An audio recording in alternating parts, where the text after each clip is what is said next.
Hello and welcome to Sci-Fi Vision presents Fandom Access for, I'm going to look at the date, October 22nd. Tonight we're going to have, there's AJ right now. Let me bring him in. Let's see. It's not, there we go. Hello, hi, you're on live. We started already. Hi, we were just starting. How are we doing, guys? We all right?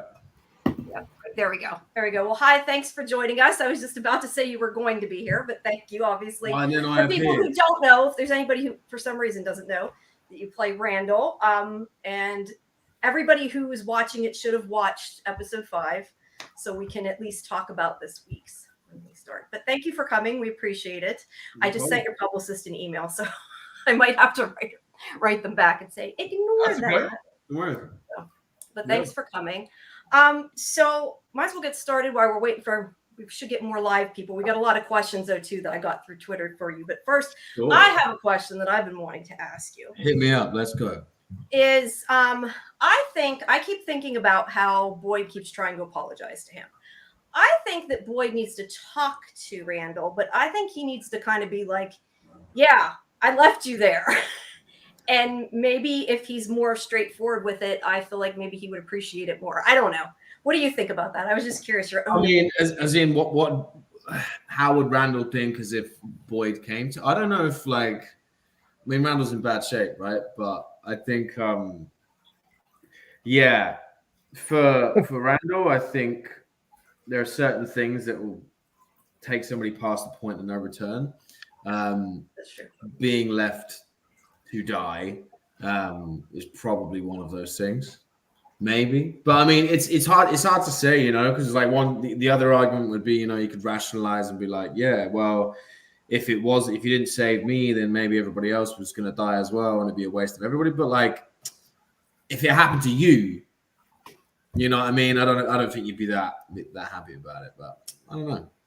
Yeah, I agree. I just think him going and trying to apologize and act like he isn't going to help. That's fine. Yeah. Well, that's interesting. Hi, AJ. I'm Karen. That's interesting because I don't know that AJ has yet demonstrated that he is someone who would leave no one behind. Like AJ, I'm not sure that AJ wouldn't have done the same thing in Boyd's shoes. And if the monster said, "Here's the keys, but you got to leave Boyd behind." I mean, yeah. It's been able to think clearly and act for the greater good in the moment. Do you know what I mean? But didn't really have I suppose in his defense, he didn't really have very long to decide. Do you know what I mean? Yeah. But yeah, if it was me in that situation and I was Boyd, it would be like, well, yeah, I don't know. I think I would like to think I'd probably do the same thing, but I don't know. I think I'll probably try and find a way of getting everybody out. But I mean, I'm not that heroic in real life, but maybe I am. But yeah, it's a tricky one. It is a tricky one. Yeah. Hi, AJ also. Hey, there it is. I think with Randall, what do you think? You think he would have just pushed everybody out and just taken the ambulance into maybe season 2 Randall, when he first got into town, he'd be like, "You're a bunch of crazy fuckers. See you later, goodbye," and just dip out. But I don't think now. No. I think, yeah, I think Randall would try and save people. I don't know how far that would go, but yeah. Yeah, there's definitely been a progression because when the episode with the farm animals and everything, he saw the monsters coming and he warned people right away. So there's definitely been a progression with Randall. Yeah, I mean, the thing is with Randall, right? What I'll say is yes, he was a bit of a dick, in season 2, right? But you got to understand, it's to him, I liken what his sort of ethos and processing of this whole conundrum that he found himself in, I liken that to probably the closest to any kind of layman's terms kind of experience that Joe Blow from down the street would have if they put them into a scenario like that. A, this isn't real. B, I don't trust any of you people. And seeing is believing, right? So it's he needs to go through all of this. And then even then, it's it's very... so it's his attitude would be justified, you know what I mean? But I don't know. I feel now, having had time to process it, he's not. It's being able to take the time to be like, okay, this might actually be real, and maybe let's try and be pragmatic and do something about it, like in a way that it doesn't mean I have to be friends with everybody, but you know what I'm saying? It's like you've got to accept certain realities and try and be of use at some point. He's a resourceful dude. Do you know what I mean? He likes to do his own thing, but like he's resourceful. So yeah. That's what I was going to ask you. Do you think he thinks it's real now? So you sort of answered that. I mean, yeah. In waking up in an ambulance with half your face hanging off, I think, yeah, it's definitely real now. Definitely feels real anyway. Yeah. So, that's what I was going to ask. What if you could give him something from the real world? You talk about him being resourceful. If you could give him something like to help him, what would you give to him, or to make him less angry? I guess. One or the other. I'd just give him a hug, honestly. I think that's, I think he needs a hug, and I don't know, some alone time away from craziness and hysteria. But maybe probably just a hug, to be honest with you. Yeah, that's fair. Yeah, he has yet to really make a friend in Fromville. I mean, he and Jim, when they had their little plan with the drone and they were trying to, and they thought it was like a government experiment, they sort of became friendly, but I'm not sure who I would say are Randall's. I mean, he's like the town loner. I mean, he's still sort of banished and has to live in the bus, but he doesn't have someone that he can really rely on or confide in or lean on yet, I think. Yeah, I mean, he's not really had any reason to. And then also, he's only been there a couple of weeks, if that. Like, so, the whole experience, I feel like in his case, he's not going to sit there and be like, okay, yeah, let's just readily accept a very crazy life change. Do you know what I mean?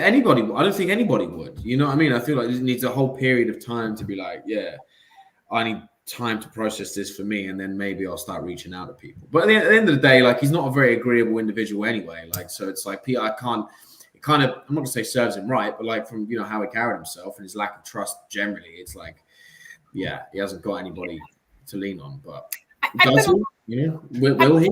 We'll see. Yeah, I've been a little surprised that the shared coma didn't bring Randall, Julie, and Marielle closer together, or maybe that's something we just haven't seen yet. None of them have really, through episode 5, none of them have really spoken about it yet. Mm-hmm. We'll see. See, I was trying to lure you in there a little bit, but you're too good. Mm-hmm. Yeah. Talk about the makeup effects doing that, because that's got to take a while. Yeah, so we have a couple of wizards, Patrick, Baxter, and Mike. I would sit in the trailer early in the morning and just have these two wizards like have this mold, and then it just looks like, it doesn't look like anything. It looks like, like one of those tattoos as a kid you just stick on your arm and just put a bit of water on it, you just take it off. It kind of looks like that, but it's got, it's a bit like texture to it. And it doesn't look like anything. And then Pat and Mike, they cut this thing up, and then they'll shape it to my face, and they'll glue it, and then they'll and then I'm coming in and out of consciousness because it's early, and I need my sleep, and and they're making this thing. They're just putting this thing on my face, and they're gluing it down, and then I just sort of open my eyes, and then now they're painting it, and then it's like they're spraying it, and it's like they're putting all this matter into it, and it just becomes and then after a while, it's like I don't even know where the seam is. It looks like it's my face. Do you know what I mean? It's huge respect to those guys. Like the whole prosthetic element, like that we have on the show, our department's incredible. And just the way that it, just looks so real. Like, how long does it take? Like, it was, I think we got it down to, it was about, I'm going to say, like, to set the thing, like, from just getting it on the face, not like camera dressed, because we do that down at set, but like, it'd probably be about, I'm going to say about an hour or so, maybe an hour and 15. It's what we got it down to in the end to get it on looking good. mostly all there, and it would still be all blended and all that. And then I guess we get to set, and then depending on where we were in the story, the various iterations that it had, they would then dress extra moments onto it, and like for the ambulance scene when Randall wakes up.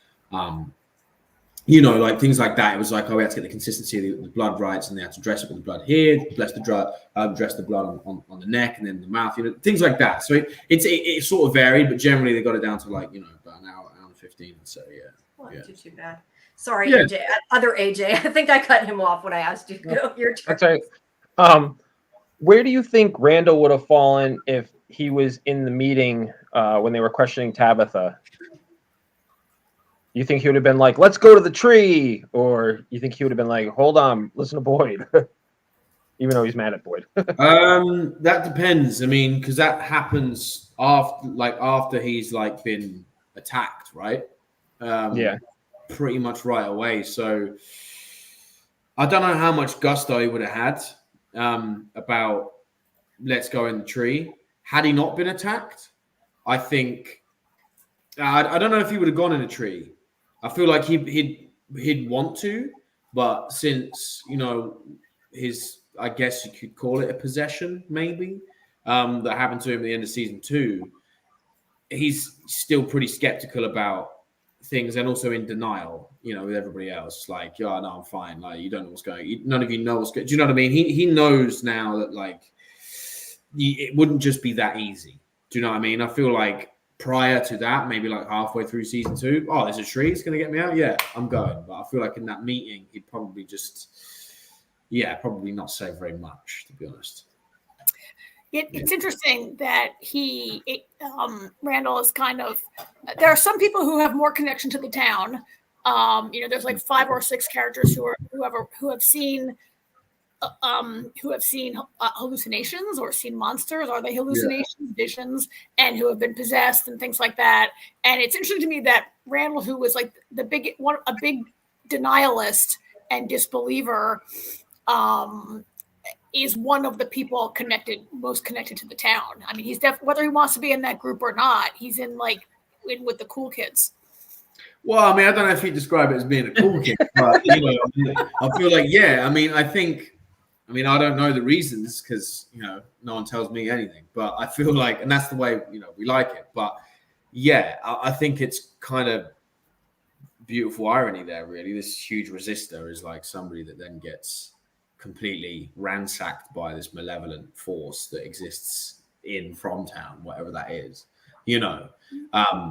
I mean, that's a gift to play, right? It's like you come in and you're like very hardline one way, and then it's like, all right, you're still a hardline person at heart, but it's like you've got to, I get to go as a performer, I get to go on that journey of like, Randall is now like, as much as he wants to resist and say, this is not real, It's like when Neo wakes up in the Matrix for the first time, and he's like, welcome to the real world. And he's like, no, this isn't real. This isn't real. He's like feeling his head. It's kind of that, and it's great to play, and it's a very interesting, thing to do, really. I think, I think any human in that scenario would be a bit of a mess, to be honest, but it's fine. For sure, yeah. Jamie, what you got from the internet? Well, I was looking at some of the ones I have written down here that we got during the week. One person wants to know, they didn't really give a lot of details, but I guess they are shipping Randall and Julie. So what they just wrote, what do you have to say, I guess, about that? They didn't really give an exact question. What are they doing? What do they say? They're shipping them. What does that mean? They want them together. They would like to see a relationship. They want to see a relationship. Yeah. She's just a child. She's a child. That's what I was just thinking. I'm like, I'd be a little concerned about that's the that. question. How old is Randall supposed to be? Because I know she's probably older than her character, but how old is Randall supposed to be? I mean, interestingly enough, when I saw the breakdown for the part, like years ago now, I think it was a bit broad. I think they didn't really know what age Randall wanted to be, but I think I saw something somewhere that he was supposed to be in his 50s, right? Which naturally, at my age, you read that, you're like, oh, but no, just, the age is not a thing. They're just opening up other possibilities. So yeah, I mean, I'd probably say Randall's like late 20s, early 30s, Yeah. He's maybe a bit too old, but maybe who knows? Well, Maybe yeah, I think that's she's a child, so it's to me, it's like I get it, No, I it's get TV, that. but I'm like, nah. I'm just reading what I got. No, sure. No, I get it. But, people already don't like Randall. Do you know what I mean? Let's not give him any other reasons to not like it. Do you know what I mean? yeah. No, they have something in common too. They were both attacked by cicadas. All I'm saying is just keep on that thread. Just keep watching. You know what I mean? Not the shipping thing. Maybe No. like, I mean, maybe like a deep friendship, a platonic deep who friendship. knows? Mhm. Yeah.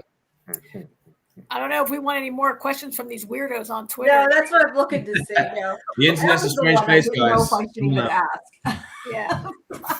Yeah. Hey, I asked it anyway. Somebody was asking about your accent. They said, "Where do you like to go out when you eat? Go out to eat when you're back in the UK. Oh, that's everywhere and anywhere. Like I hang out like in London mainly, so yeah, Soho's great for food. I like the East End. Yeah, it's great. It's just anywhere in London's got great food. Yeah. So I'll ask you a question of mine. Is there anything, not telling whether you find out an answer or not, what's something that you have wanted to know, like an answer to with the show? One of the mysteries. What's kind of the mystery that you've attached onto and want to know an answer to? I want to know how, are these creatures, can they be killed, right? I want to know where they come from, right? Yeah, and I also want to know how to get out. If the thing is just to spot, for some reason, some supernatural element or not, if there is a way out, then how do you get out and stay out? You know what I mean? Those would be the main pressing things that I would think about with the show, But I'll never be told any of those, of course. But and also I wouldn't want to know, as a performer, if I knew that, then it's it kind of, kills it a little bit for me. I like not knowing. So when it comes to working in those environments, it's all right. It's easier to stay in what you got to stay in. You know what I mean? Yeah. Like Are you a fan of? Like if Randall doesn't know, and then you don't know, wanna it's know. easier to play Randall.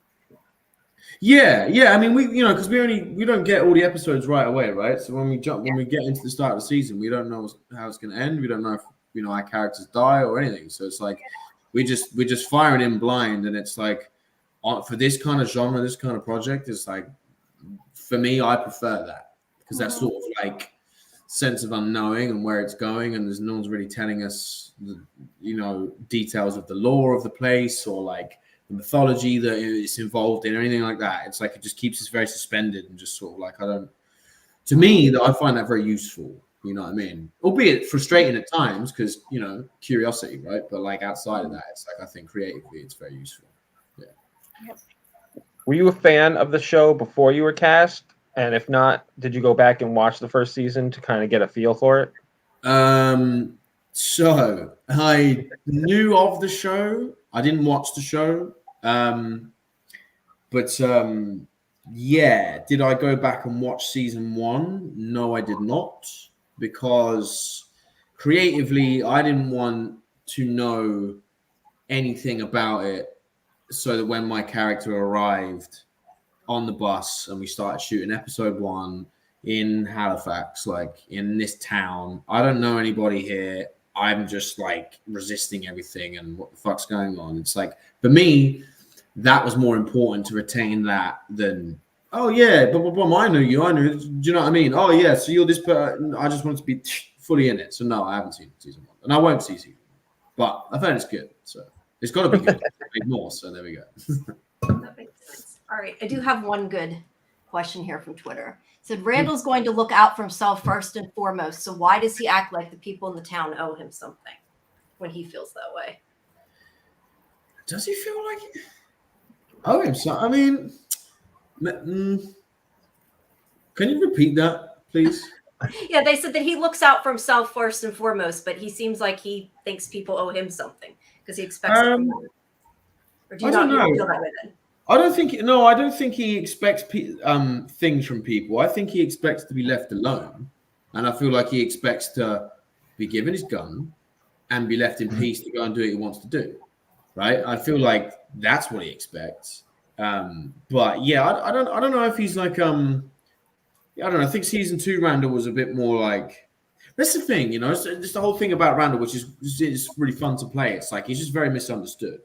Like people think he's, you know, just a colossal dick, but he's not. He's like, he's a pragmatist. He's self-sufficient, and he's just trying to make sense of like, he's just having a hard time adjusting to a bunch of preordained rules in a crazy place that shouldn't really exist in his mind. You know what I mean? And it's like, it's very easy to then someone that thinks for themselves to continue thinking for themselves with them because they're not on board with what everybody else thinks. It's easy for them to be like labeled as trouble, outcast, or you walk around with a chip on your shoulder. You think everybody owes you something. It's like, no. It's like, if anything, they owe me an explanation. They owe me the chance and the time, or Randall, should I say, the chance and the time to come to one's own conclusions about things. Do you know what I mean? I mean, at least that's how I try and empathize with the character of Randall. Do you know what I mean? And then, That's fair. I mean, do you not think? So maybe this is not a good question. So many people think he comes across as he has a chip on his shoulder. I mean, Yeah. for you, I get so Randall doesn't think he has a chip on his shoulder. So maybe you don't also, but I think he comes across as, you know, with a chip on his shoulder and kind of abrasive. Oh, he's abrasive, but I think being abrasive and having a chip on your shoulder is a different thing. Okay. Like, I think having a chip on your shoulder, to me, at least my definition of that would be someone that's like, you know, it acts entitled and like thinks they're better than everybody. I don't think Randall thinks he's better than anybody. I think Randall just he trusts himself more than he trusts other people. And in a situation that's like high octane stress and people are dying and things are disappearing and apparently there are monsters walking around, it's like, well, I'm going to bet on myself because I don't know these people. Do you know what I mean? So it's more of that. He doesn't think he's better than anyone, but he doesn't think anybody's better than him either, right? Like he's not better than Boyd, but Boyd's not better than him. I mean, I guess maybe, yeah, that's fair to say. I mean, I feel like, again, that just boils down to his sort of his level of trust. Mm-hmm. You know, and he's Yeah. sort of where he comes from. It's just better to trust yourself. You know what I mean? And put yourself in a strange scenario with a bunch of strange stuff happening. It's like, yeah, I don't know you.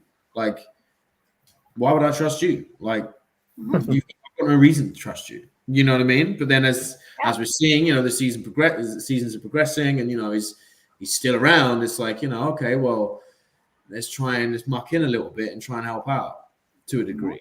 You know what I mean?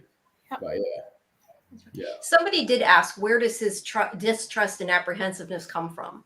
Now, that's probably more your own opinion, I guess, because you may not know.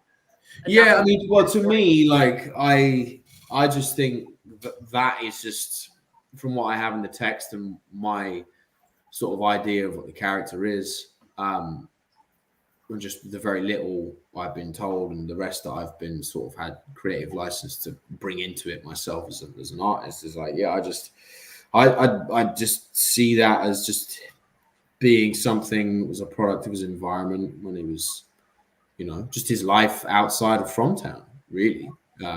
Yeah. And, you know, I think some people like aren't, I would see Randall as someone that doesn't have a very large social circle. It would be that he wouldn't be inept socially because, you know, as he said in the latter half of, you know, season 2, he's had a couple of crazy ex-girlfriends and all this kind of stuff, and he gets out and about. He has a nephew, so he's got to be able to maintain relationships with people in order to be in their life. You know, it's just that I just feel like, yeah, he's just kind of one of those guys that's like, for whatever reason, it was just better to just bet on yourself and not put too much faith and trust in others because people are ultimately disappointed. You know what I mean? So it's like, those that you can be held close to, then he'll hold them dear, but they're very few and far between. Do you know what I mean? That makes sense. And just a reminder for people who are here live, you can put questions in the chat. Everybody send them to Twitter. I have no idea why they send them to Twitter instead of live, but you can post them in the chat. I think all the rest of the ones people sent though are spoiler things you can't answer anyway. Oh, yeah. People ask for spoilers. They love to ask for spoilers. That's true. How do you think you would do if you were in Fromville? That's what I'll ask you. How do you think you would do? Yeah, I feel like I'd do all right for about a week, you know, and then when the booze started to get a bit thin and started running out, and it's getting cold. I don't like the cold, and if it's starting to get cold, and yeah, I think it starts to get a bit hairy. But no, I think I'd be very at least I like to think I'd be pretty pragmatic, and I'd get on board with being self-sufficient pretty quickly. That would be like the first port of call. And then whether or not like I got smoked by a monster at some point, who knows?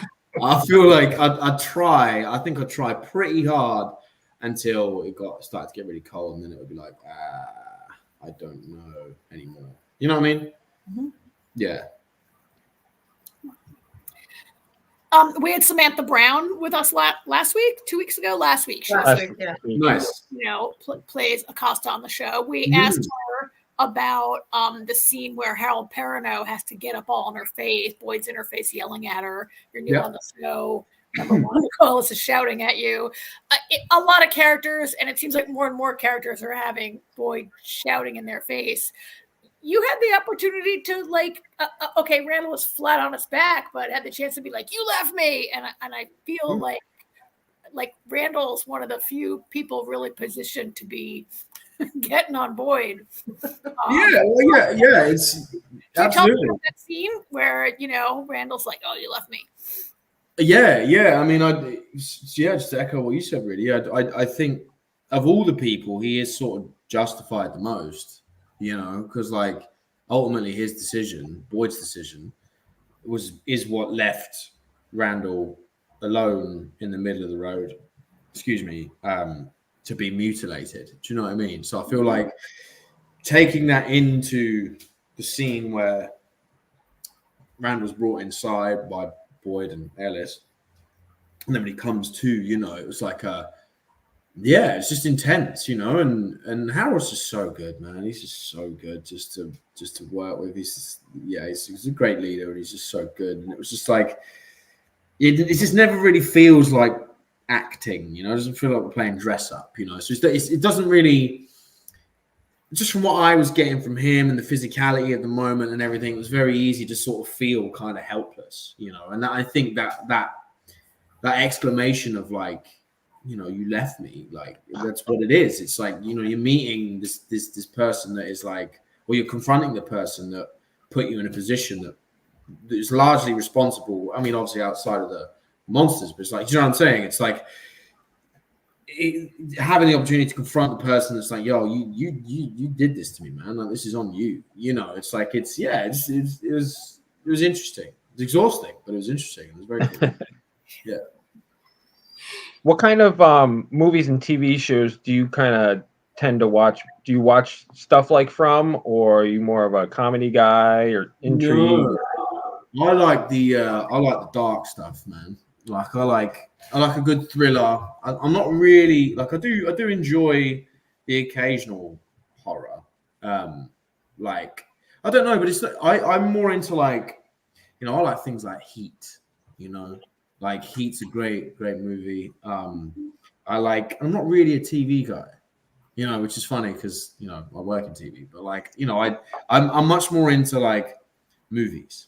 Do you know what I mean? But I mean I can appreciate good TV. Like I like if I was going to pick some TV shows I like The Sopranos for me, best show ever made. Do you know what I mean? I like kind of a bit more drama, like family stuff or crime kind of things, or just any sort of genre really where there's sort of like questionable morals or ethics in certain characters, but then they have like redemptive arcs and qualities. Do you know what I mean? Like Randall. Right. Yeah. So there you go. Do you know what I mean? Exactly, stuff like that. And I just feel like that's a bit more human. You know what I mean? I like things that have that very human element to it. I mean, why I love watching From is because yes, it's a thriller and it's a horror and it's kind of sci-fi, kind of, but not really, like mystery elements, right? It's an ensemble show. It's just characters. It's like interpersonal relationship drama constantly, and then you've got like, the sort of malevolent entities and escape and the jump scares and yada yada. You've got all that on top of it, but it really feels like it just feels like we're hammering out a drama. Yes, okay, there's a lot of high octane shouting and screaming because it's the horror thriller genre, right? So it's like, sure, we've got to do that, but it's like I really gravitate when I watch it. I gravitate towards From because it's like it tickles that familial kind of thing. Do you know what I mean? So, right. Mm-hmm. Yeah. Well, I got to ask you before you go, at least, is there anything at all? And this is the question that's always hard. But is there anything at all you can tease without spoiling that you're allowed to say about what's coming? So vague, no, I'll get in trouble. About what's coming. So I feel like some answers are coming. They are. But like that was a very cool motorcycle. I feel I like was gonna say, what was that? I feel like yes, there are answers coming, and the finale is gonna blow everybody's mind. That's what Sarah said the same. Yeah, I'm Sarah just said the same thing about the finale.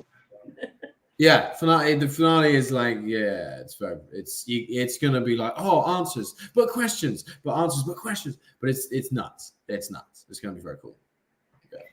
Well, let me see if we had. Sorry, go ahead, Karen. I'm just looking at The best. So first of all, that was a motorcycle outside my window making that noise. But the best when you watch these like kind of puzzle box kind of shows, the best ones give you just enough answers to kind of keep you watching, but set us up with a whole new, craziness at the end of the season. Yeah. Mm-hmm. Yeah. No, I agree totally. And I feel like in a genre like this, it's like if everybody knew everything about it all the time, then there's not really any incentive to keep watching. Do you know what I mean? And I feel like the stakes for the characters in it, they just don't, unless you know what I mean. I just feel like it just, So you've got it's the genre, but it's the kind of show that it is, and it makes sense creatively, and then also I think from an audience perspective, as much as frustrating as it could be, to not have all the answers, all the time, which I think is a reflection of the times we live in of instant gratification. But that's it's a separate thing. But I feel like it's very useful to just have enough, just to keep it on the hook, and then keep having the narrative drive it forward, because ultimately, shows have an end goal, right? And things will get answered. It's just how they get there and whatever it's like. But answers are coming. The finale is going to be Good. Yeah. Definitely not a boring show, that's for sure. No. Always moving. Yeah. I do have one. This is asking about the future, but it's more generalized. You can probably answer, which they said, is he heading down a dark path, or will he somehow save himself? So maybe talk about sort of, I don't know, his mind going forward, I guess. Maybe that's a better way to. Is Randall heading down a dark path? Darker, I guess. Darker. Well, Everyone's on a dark path. yeah. I mean, there's a lot more to process. I mean, it doesn't. Yeah. I don't want to give too much. I'll put it like this: it ain't getting any easier for him. I'll say that. Yeah. And it doesn't get any easier. So it's and do with that what you will. But he's everyone's got a tipping point, right? So. Yeah. I know you probably can't. I'm sure you can. I'm certain you can answer this question, but I'm very interested to see the incident where the monsters say, "Hey, Boyd, you got to let us have Randall," and then they let. I'm interested to see if what happened was that about Boyd or was that about Randall. Did the monsters do that to mess with Boyd, or is there something about Randall that they also want to torture and maim Randall and mess with him? I mean, I'm looking from what I can say and what I know, I think it's probably a bit more targeted Boyd, to be honest, because they're trying to break the leader, right? They're trying to break him down as best they can, And they've already done that with like some heinous things they've already done this season. Do you know what I mean? And I think it's, yeah, I mean, maybe it's probably quite, I can't speak for, you know, John, like, and Jeff and the guys like that create this stuff. But to me, as I process it, yeah, I think it's definitely more about Boyd being ground down to dust, basically, to break him as best they can. More so than it is to just try and teach, you know, an abrasive character a lesson. Because if they wanted to, they would have, you know, destroyed Randall. But at the same time, it's like, did he need to be put in check? Who knows? Probably. I mean, he's a very pragmatic guy. If there's someone that's like, right, we're going to go and we're going to hunt these things. Yep, I'll go. We're going to go and do this. Yeah, I'll go. I'll do it. Let's go. Let's get out of it. Do you know what I mean? It's like he is the guy, you know. If someone's like, yes, this is going to get us out, or this is going to be helpful to do a thing, it's like he's going to do it. Do you know what I mean? So if I was a malevolent entity, then I'd probably want to clip someone that was, you know, very gung-ho about resisting me. Do you know what I mean? So yeah. We do have a comment here. Papa Sock says, I think Randall, Acosta, and Donna should stage a coup and dethrone Boyd. I like this. I'm into it. I don't know if Randall and Donna would have to bury the hatchet though. First. Yeah. That's true. Yeah, they'd have to bury the hatchet. Yet, but I don't know if he could work with Donna. They'd have to. Yeah, maybe if they're in like separate rooms or didn't look at each other or something. Yeah. Yeah. All right. Well, thank you for coming. We appreciate your time. We don't want to keep you too late. It's been a while, Yeah, I thank you. appreciate it. Yeah, thanks so much for being with us. Thanks for coming. Yep. No problem. All the best. Take good care. Thanks. You too. Bye. Bye. Bye. Thank you. All right. Let's get this back to side by side here. There we go. All Right. right. Well, thank you if you came to listen to our interview live. And if you didn't and you missed part of it, you can stream it from our YouTube channel later. Like opening 20 windows at once. I did want to announce a couple things before we move on to our recap. Whoops, wait, Papa. Oh, okay, that was about Papa Socks. I was reading what he said. So I did want to say I will be on Thursday talking very briefly to David Alpay. If people have any questions, Jade, to send them via Twitter. And then we have our announcement for November 26th. I had to think about it, which is after the finale airs.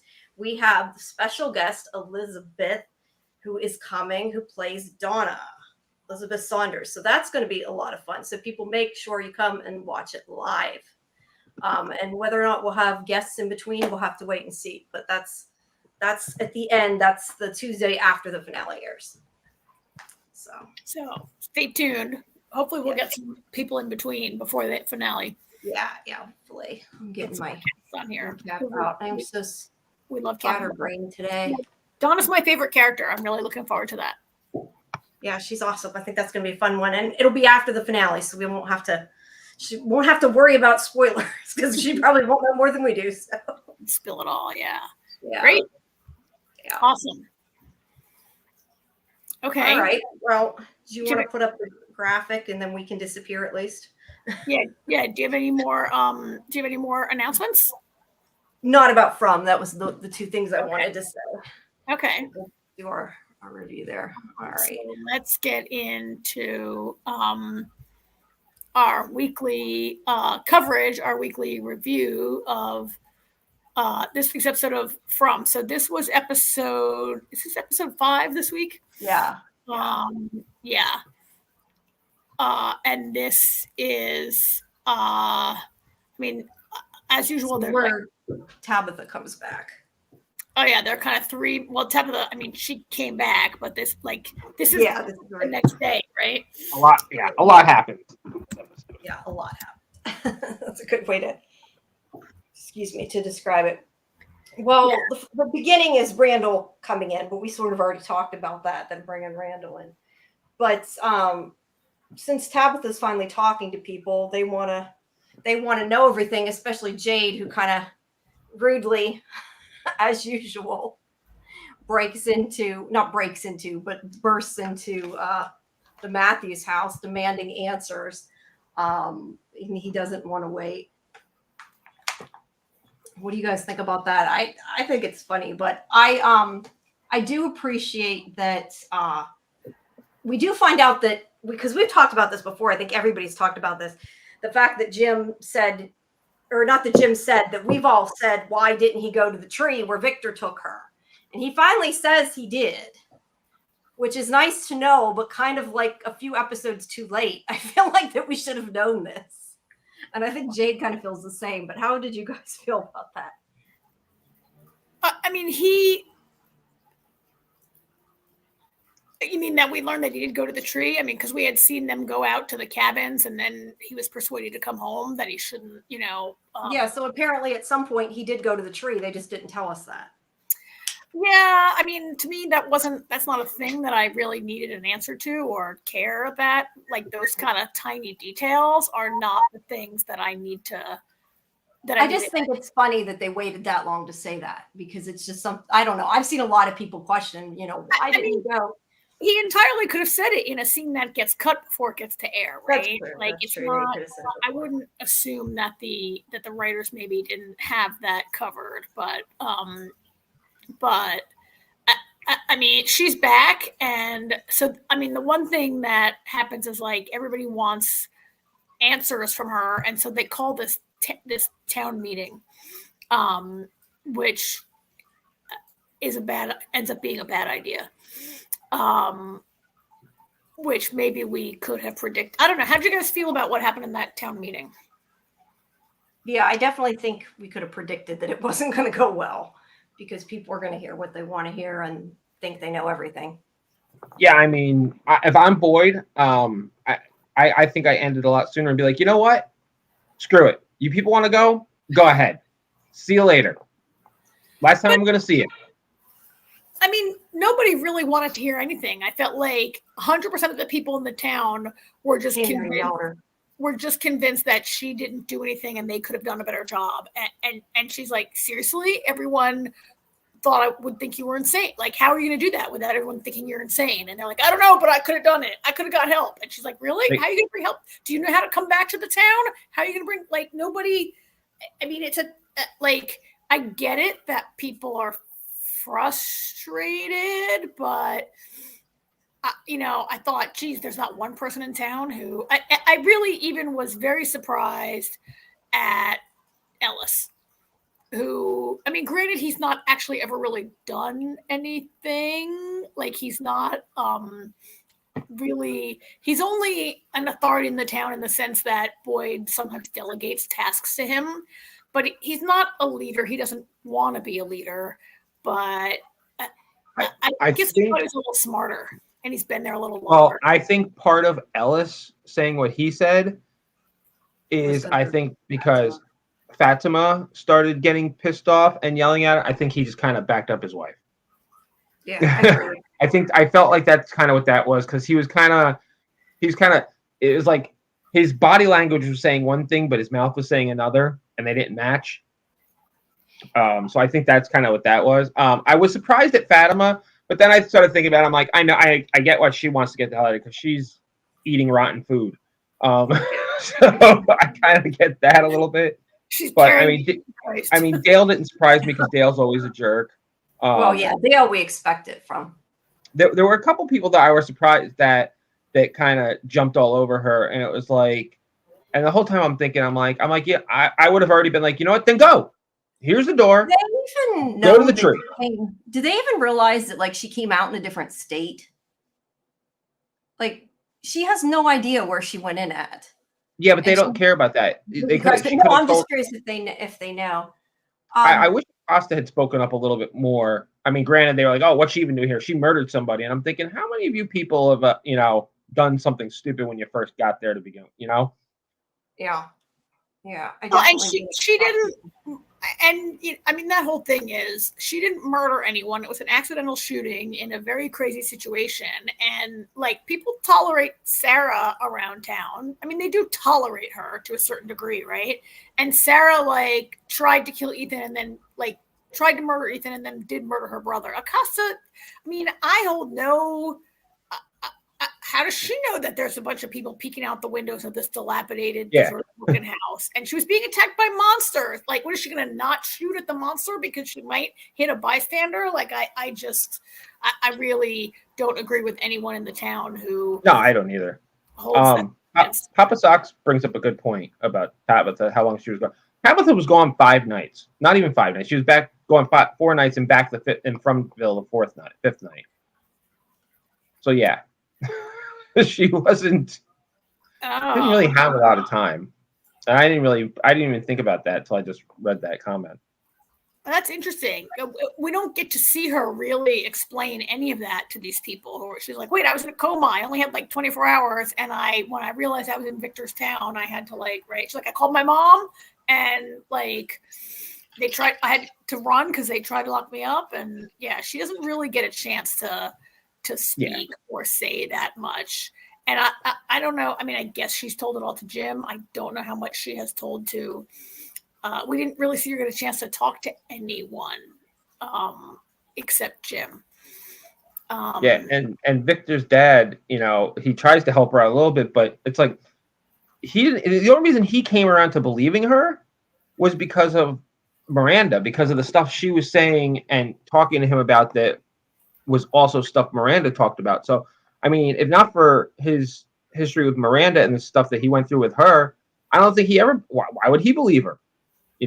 That's the only reason he believed her. So a perfect stranger. I mean, Acosta handcuffed her to the ambulance.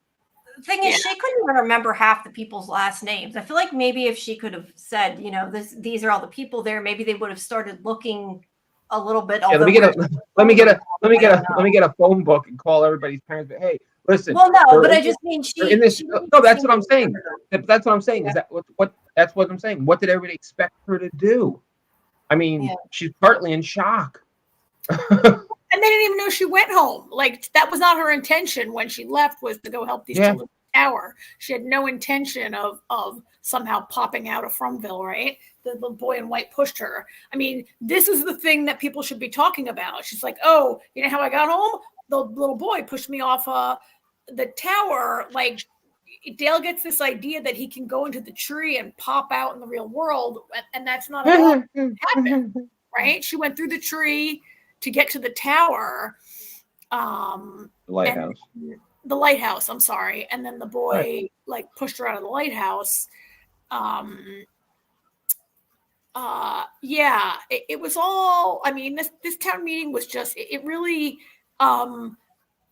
made me I feel like it was more to make everybody shut up in a way. Maybe Boyd was like, well, if I let her talk to them, maybe they won't complain too much. I don't know. I think Boyd believes they're entitled to hear the story and to have what answers there are. I don't think Boyd was trying to shut them. I mean, I'm just surprised he would think it would go well, because I think we all saw it wasn't going to go well.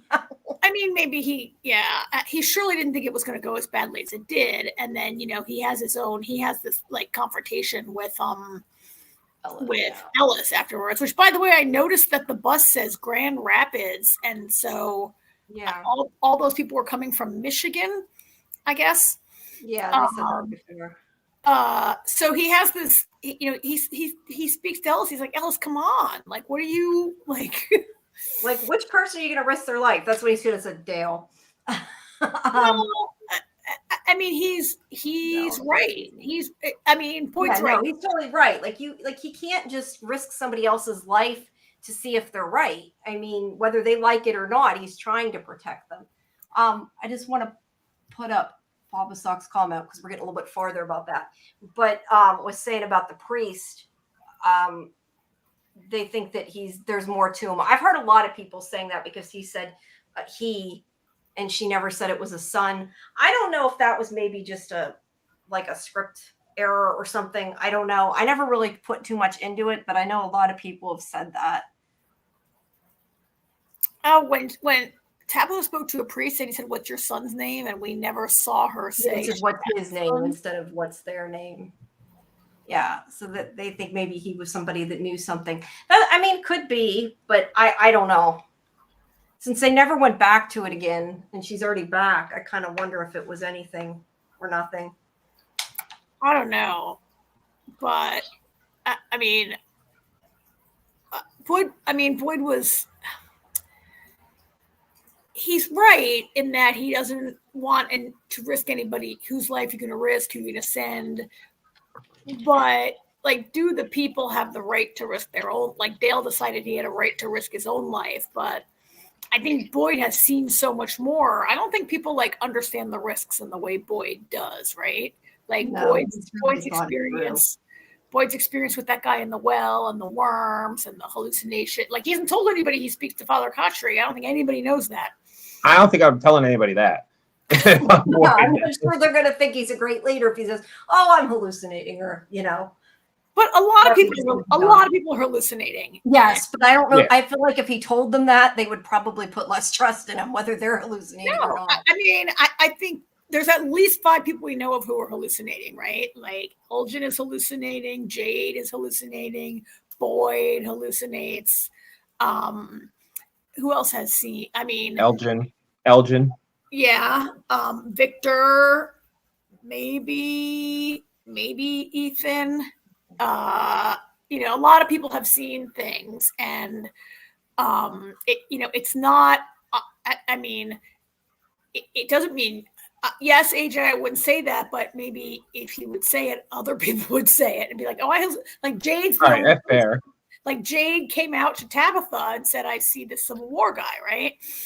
And I saw the guy with the nail in his eye, and he is talking about it a little bit. But a lot of people are seeing hallucinations, or visions, or whatever or people appearing to them, or whatever they are, right? And having prophetic dreams and all of that.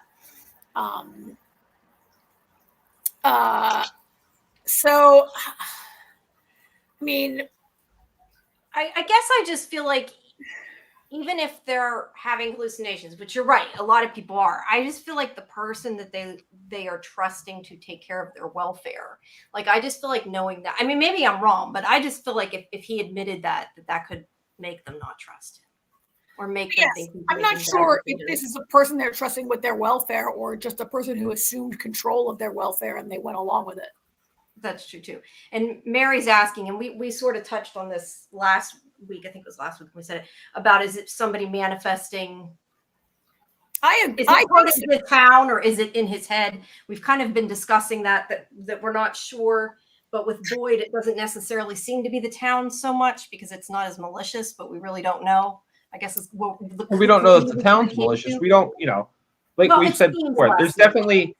There's more than one entity going on here. Yeah. It's not one or the other. They might be having different visions or whatever. Or it could just be his inner monologue. We really, with that, don't know. I agree with Mary that I think in general they are manifestations, but they vary. Like Elgin, like they appear sometimes in his dreams, and then he wakes up, and like we've discussed, Father Kotchery in particular is a representation of Boyd's conscience. And is that one different than the other visions, hallucinations? But I think manifestation, like the boy in white is clearly a manifestation and not a hallucination, right? Right. Yeah, I would say so. Yeah. Honestly, I don't think anything is really a hallucination. I think they're all manifestations. A hallucination implies something that's not really there that you're seeing. I think these are all manifestations. I mean, Jade isn't hallucinating. He's seeing whether he's seeing things from the past or a glimpse of something that has already happened or an entity trying to reach him. I don't think any of them are hallucinations. I think hallucinations is the wrong word. That's true. That's true. So here's moving on from the mess at the diner. Yeah, there's one thing. What do you guys think about the scene with him and Acosta? I mean, Acosta comes in. Yeah, she's a newbie. She has a good idea, and Boyd just lays into her. Oh yeah. And I personally, I was like, one time he didn't I can't talk today, that she didn't deserve it, that maybe he shouldn't have said what he did. I felt like he was I don't really think she's hard. deserved any of what Boyd's No, given. I don't think she either. Well, some of the other people he's yelled at maybe a little bit, but like No, when I he's- mean Costa. I'm just saying I don't think Acosta has deserved either time that he's yelled at her. No, I don't either. I agree. I think that her suggestion about getting them thinking about something else was a really smart suggestion. Yeah. And I think that he's going to alienate her. And No, that I he think he's going to end up. shouldn't I think he's going to end up using that idea. probably, but he won't give for her it. credit. But I worry that he might piss her off because she seems like she's being helpful, but I don't know. I just think she could become an enemy if he does too much. I mean, I don't really I mean, I don't know how you guys read that scene. I kind of like read it a little bit differently, maybe. I mean, I think, you know, Boyd like unloads on her. I think he just unloaded all his frustration about the people, the whiners in the town meeting and the aggressive like was kind in of the wrong reaction. place Let me wrong finish. time, The yeah. aggressive reaction there, his own son going against him. He's still in shock from what happened the night before where he was, I just feel like she like, he doesn't know her, she's new, and it was easy to just like unload. And I take it more of a sign of Boyd starting to really crack than, Yes, I agree with. Yeah. and I don't think, I mean, I don't worry about him alienating her, or Not worried about that. I'm not worried about that at all. I think she was just a convenient target for everything that was inside him bottled up, and he can only like turn so much of that on Ellis. He really didn't turn a lot of it on Ellis, right? Well, but he's his son. He He should can't. have turned it on. He should have turned it on everybody at the diner right away. yeah. Instead of waiting. That's not true. I think Acosta was kind of like wrong place, wrong time when he blew. Yeah. Just ended up in the middle of it.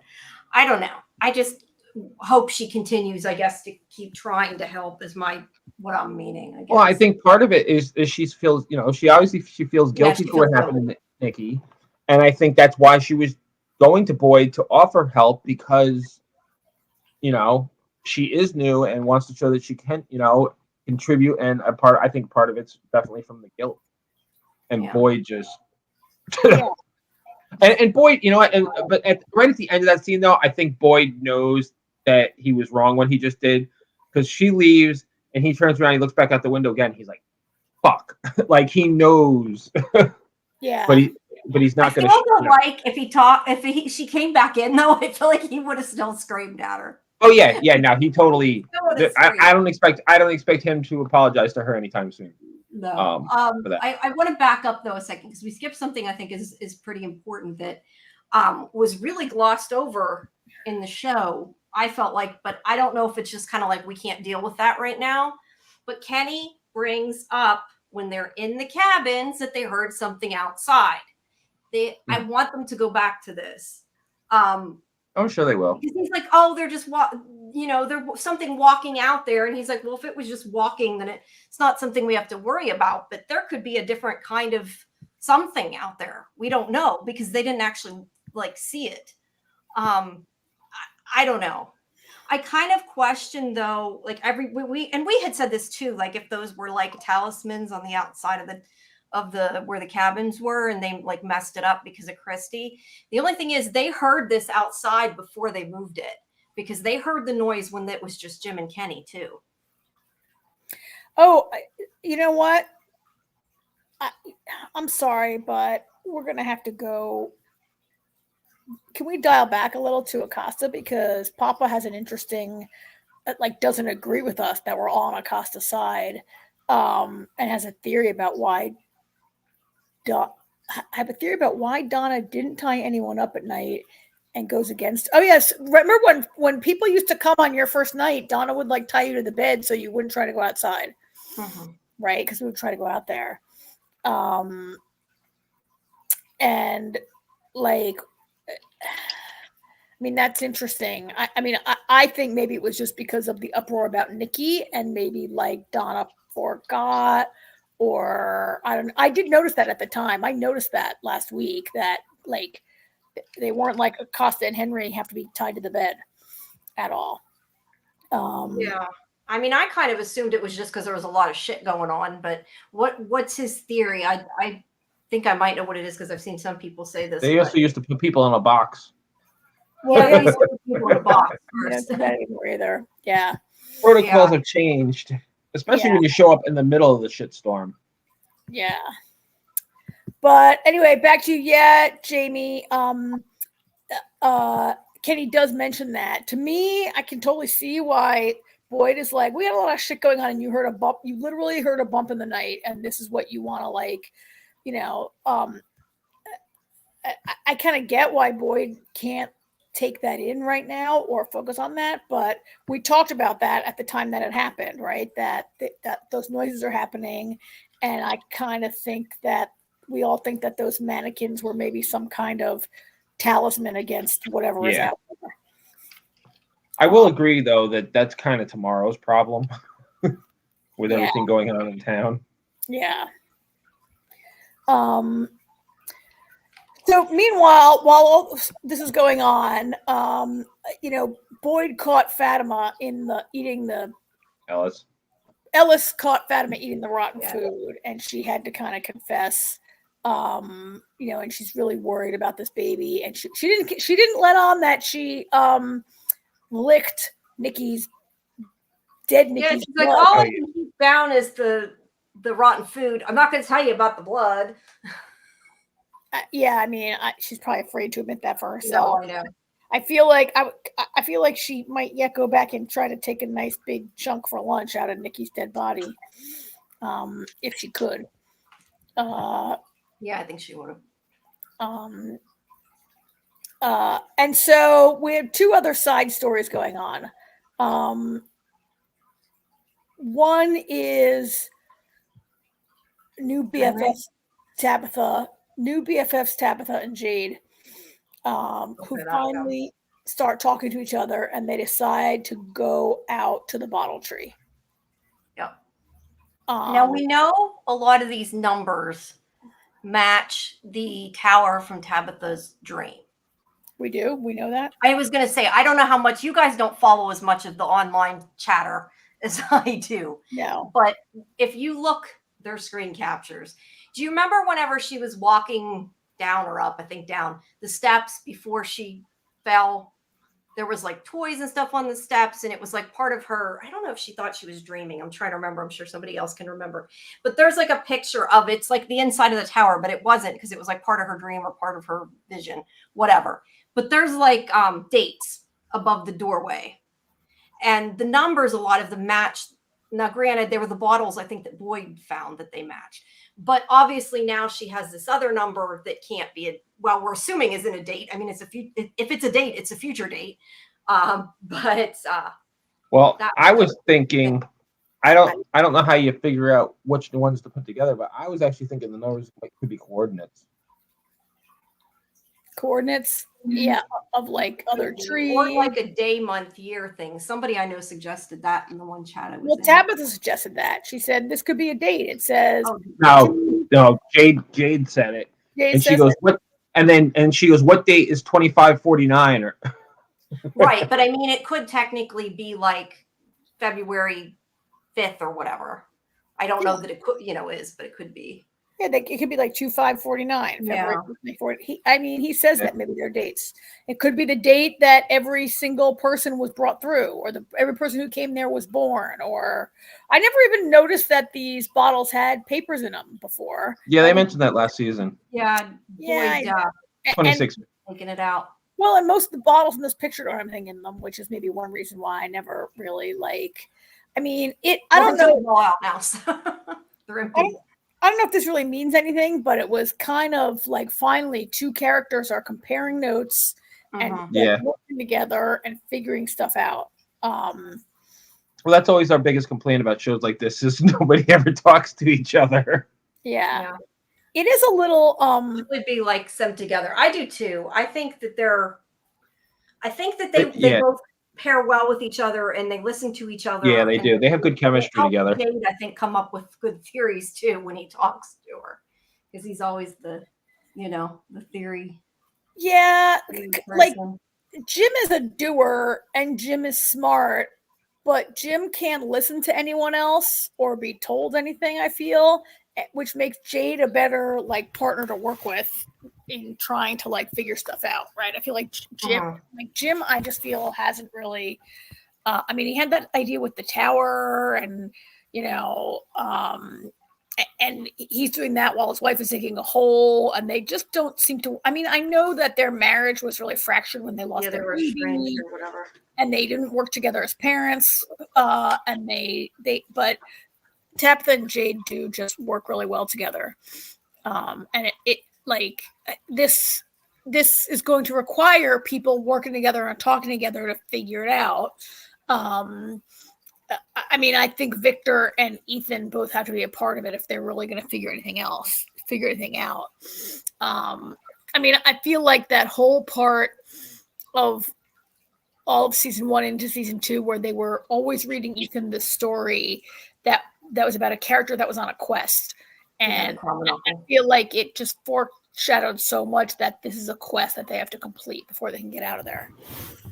And I don't know what it is or what it means, but I like that book. I just feel like really foreshadowed how they're going to find their way.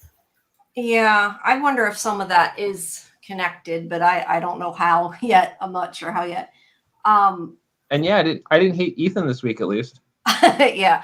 Papa Socks is saying about the coordinates, maybe because the trees move.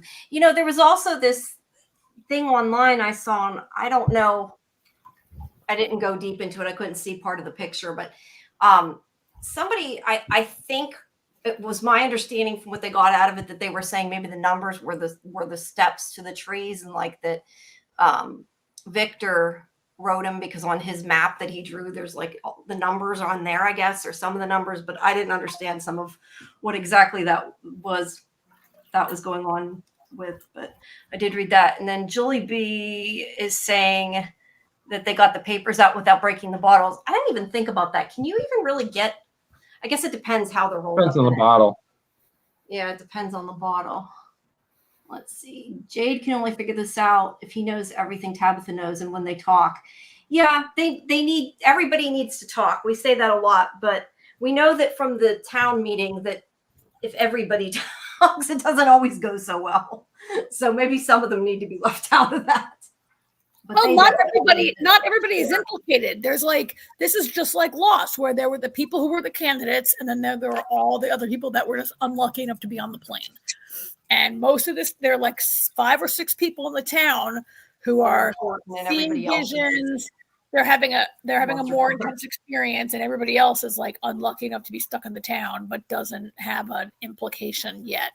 And those half dozen people are each a piece of they're each having a slightly different experience, and I think that makes them each a part of the puzzle. Or I'm not convinced also that some of them are having a malevolent experience and some of them are having Tabitha's experience is definitely going in the way of saving these children, whereas Boyd's experience is going as being like just targeted by evil.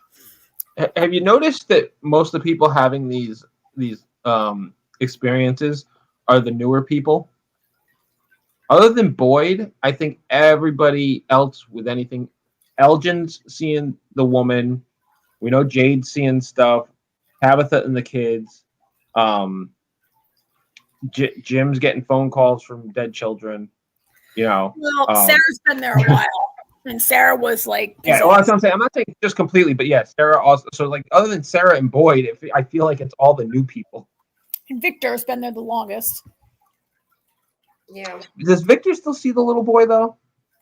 I feel like he said he hasn't seen him in a while. He referred to the little boy as his friend last week. I don't know if he hasn't seen him in a while. The little boy's very busy going to trees and towers and lighthouses and towns in Maine and stuff. I don't know.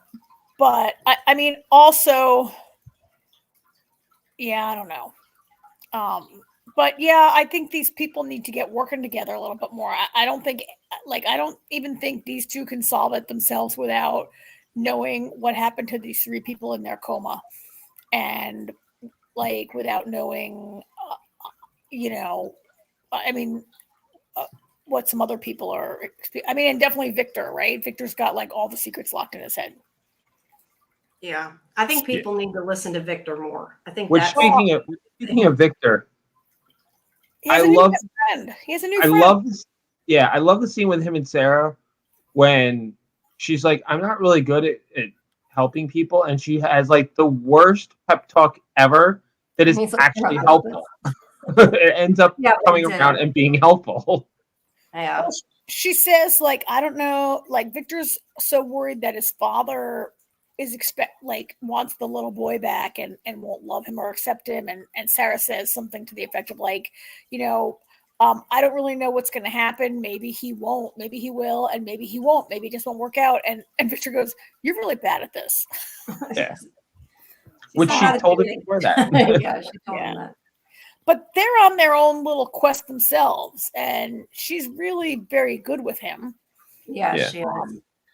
Maybe because of her brother, I'm assuming, but Well, her brother was older than her, I think. no, but Yeah. I just mean like I think she looks at him like because she don't have her brother now. Like I think she's kind of I But don't she know, doesn't anyone. protective of her. No, I just mean I think because like he's talking to her and she misses her brother that she's just kind of protective of him. Is all I meant.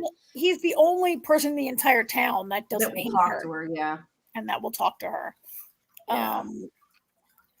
And even he said to her, "Well, you're the scariest person in the town, so that's why I choose you." Like he wasn't like, "I like you and I trust you. Please come with me." He's like, "You're the scariest person in town. Come with me." But they're on their little quest to find answers. I mean, speaking of talking to people, like they're looking. They got to find this mannequin, this little puppet. Doll. They're looking for the Yeah. ventriloquist doll. Meanwhile, Jade sees visions of the ventriloquist doll, right? Yep. Like what? Yeah, Jade's seen a doll If these in two the cave. would, I think though it was Victor that saw the actual doll in the cave though, right? no, Jade saw it, right? No, Jade saw. Jade saw it. Okay. Jade saw the visions, but I was thinking Victor saw the actual doll. No, down when there. When Jade- he was when when he Jade- was down there with Tabitha. Yes, He Jade saw went, it. Jade went in there by himself and saw it. Yeah, but so did Victor. All right, well, maybe it's really there. I mean, he saw it for real, really there, That's right? what I mean. He I don't know that I don't know. I'm just saying I think he already knows that because I think he saw it when he was with Tabitha. I don't know. Didn't But I he? think it's I don't far know. Maybe more, I'm mixing it up. I think it's far more important that Jade has seen it. Has had visions of it, yeah. And for Jade to find out from Victor, and Sarah, what it is, it creeps me out, man. It's one of my. I find it really. I hate ventriloquist dolls. I think because of It that is really. creepy. I think because of that really scary. You ever seen that Twilight Zone episode where the ventriloquist dummy is like the guy? It's very scary. It actually reminds me of the ventriloquist doll from Goosebumps, actually. Oh, I haven't seen that.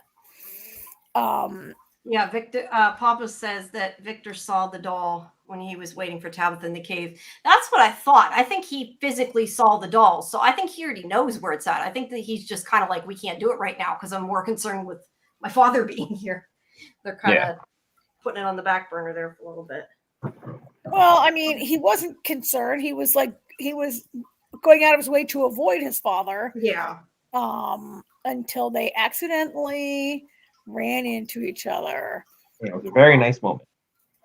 Yeah, that It was was a really great scene. It was really well done and nicely done. And Victor cries and says, "I didn't know how to get home. I didn't know how to get home." It was really very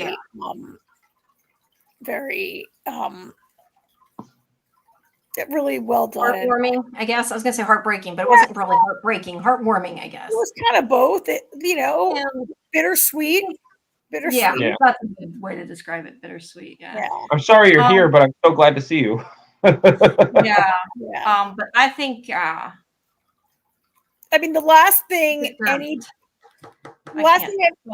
anybody would wish is that someone you love is brought to this town, right? Yeah. That isn't good. Yeah, Papa Sox is saying he needs an Emmy nom. That's what a lot of people were saying, and I think that, I mean, yes, Robert Joy was really good too, but I think Scott McCord was really, really good in that. McCord, who plays Victor. Yeah. Yeah. I mean, I'd say he had me crying, but I cried everything, so I'm not really the person to judge. But it did have me crying.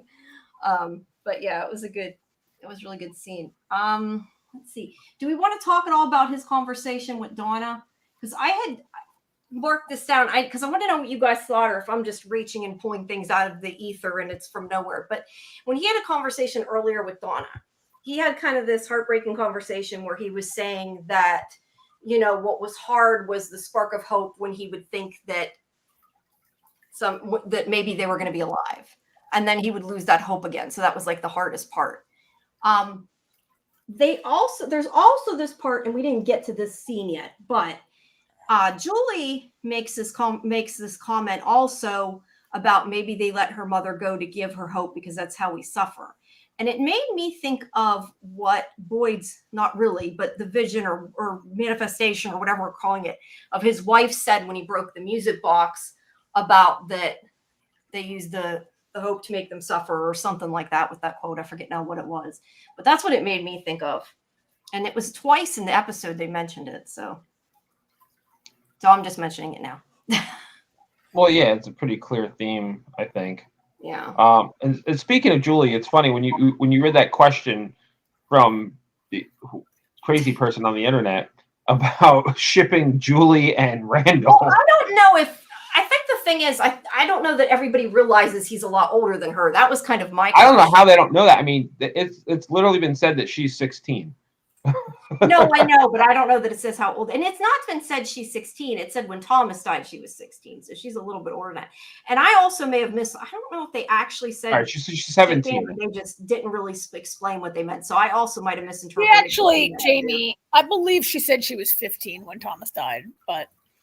I don't know. It doesn't matter. But he's 16 or 17. He is clearly a lot older. Yeah. But the funny thing is when you read that, the thing that I thought right away was I see more of a little budding relationship between her and Elgin. Yeah. Oh, yeah. They definitely had their teenage bonding moment this week. There are no photographs of that in the press dump this week, but they had their sort of moment bonding in the 80s clothes, and it was not vintage. That's all I'm going to keep saying. 80s is not vintage. I mean, really, you don't think 45 years is vintage? I just Jamie's just trying to Jamie's trying to say that she doesn't want to feel old. Yes, exactly. I think something 40 to 45 years old piece of clothes. I know. Vintage. 25 is classic. At any rate, like I thought it was really cute until they found a Polaroid camera that the batteries still work. And I was convinced that when the photo came out, there was going to be like a monster standing behind that. Yeah, I did too. Yeah. Do you think I figure, and I don't know, but I figure that's probably the same camera that like they have that picture of Victor from. Do you think? What? Like they found the picture. Remember the picture they have that was Jade found in the journal of Victor and Christopher. I immediately thought, I bet that's the same camera. No, the camera that Victor found. They found a picture, not a camera, but there was like a Polaroid picture. No, I just feel like everything that happens on this show is with purpose, and I just figure maybe it's the same camera. Not that necessarily even matters. That was kind of the first thing that came to me when I saw the camera. I mean, what came to me is like, holy shit, what kind of picture are they going to take? And then I was like, why are these batteries working in this camera? Yeah, that was my thought. That's from like the 70s. Okay, Karen. Yeah. Karen, to be fair, why is the electricity working? You're worried about batteries? Yeah, fair enough. I mean, batteries. Yeah, you're right. That's why they're working. But I kind of wonder if those photos are going to come back to haunt us or something. I mean, maybe I'm overthinking it. It was just a fun thing. Well, it could just be a fun thing, but there are very few things on the show that happen that don't have some sort of meaning eventually. Yeah.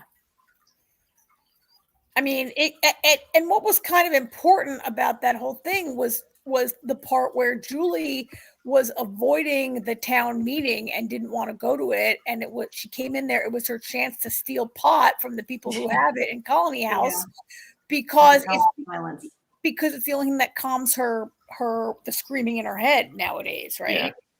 I mean, that was why she was there in the first place. And that was kind of, I mean, awful. She can't talk to her parents about it, and it made me. It made me think. So that was a shared experience with Marielle and Randall, and are they also continuing to suffer? Like she said, she basically feels like she hears screaming in her head all the time, right? Like, do you? Yeah.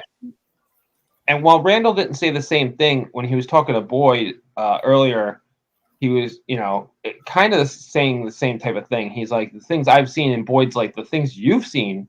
Yeah. And he's like, and he's like, you don't get it. Like, so he's clearly going through it too. I don't think we quite seen Marielle, what her whole thing is, but.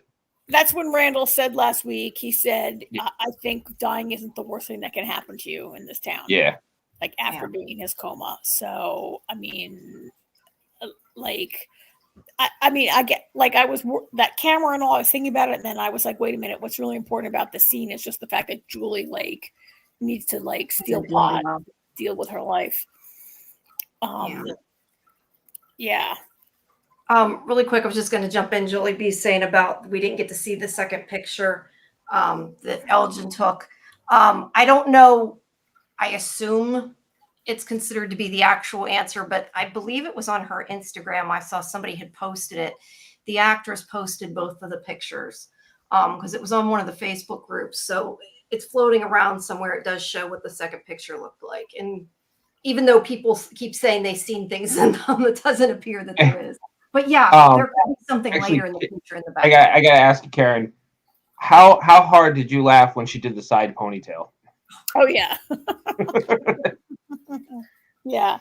Not as hard as I laughed at the end of the episode, but okay, so let's talk about the end of the episode where everyone gets a view of the pool. And this is the only photo we get of that scene. That's what you want to talk about, right? So yeah, so the very first thing, once I saw what was going on, the first thing I said out loud to nobody was, "Thank you, Dale, for showing everybody why they need to listen to Boyd." Excuse me. Yeah. Well, yeah, Dale insisted on going through the tree. I mean, honestly, it had never occurred to me that the tree could bloop you into that situation. Like, I assumed you went to another tree or to another magical location. Like, I didn't know. From what we've seen, that tree is supposed to take you to the lighthouse. Yeah. Well, the other trees can take you different places. That's what I'm saying. But that's what I'm saying. I think my assumption until now was the tree Boyd went into takes you to the underground chimney. Okay.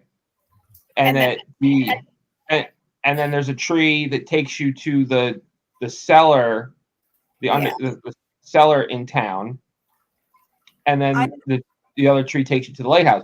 Clearly, they can take you anywhere. Yeah. And so it doesn't have to be a specific tree. You thought each was a one-way trip to a certain station, and you can only. That's what we were led to believe up to this point. Yes. And so now it appears that. So here's the other thing.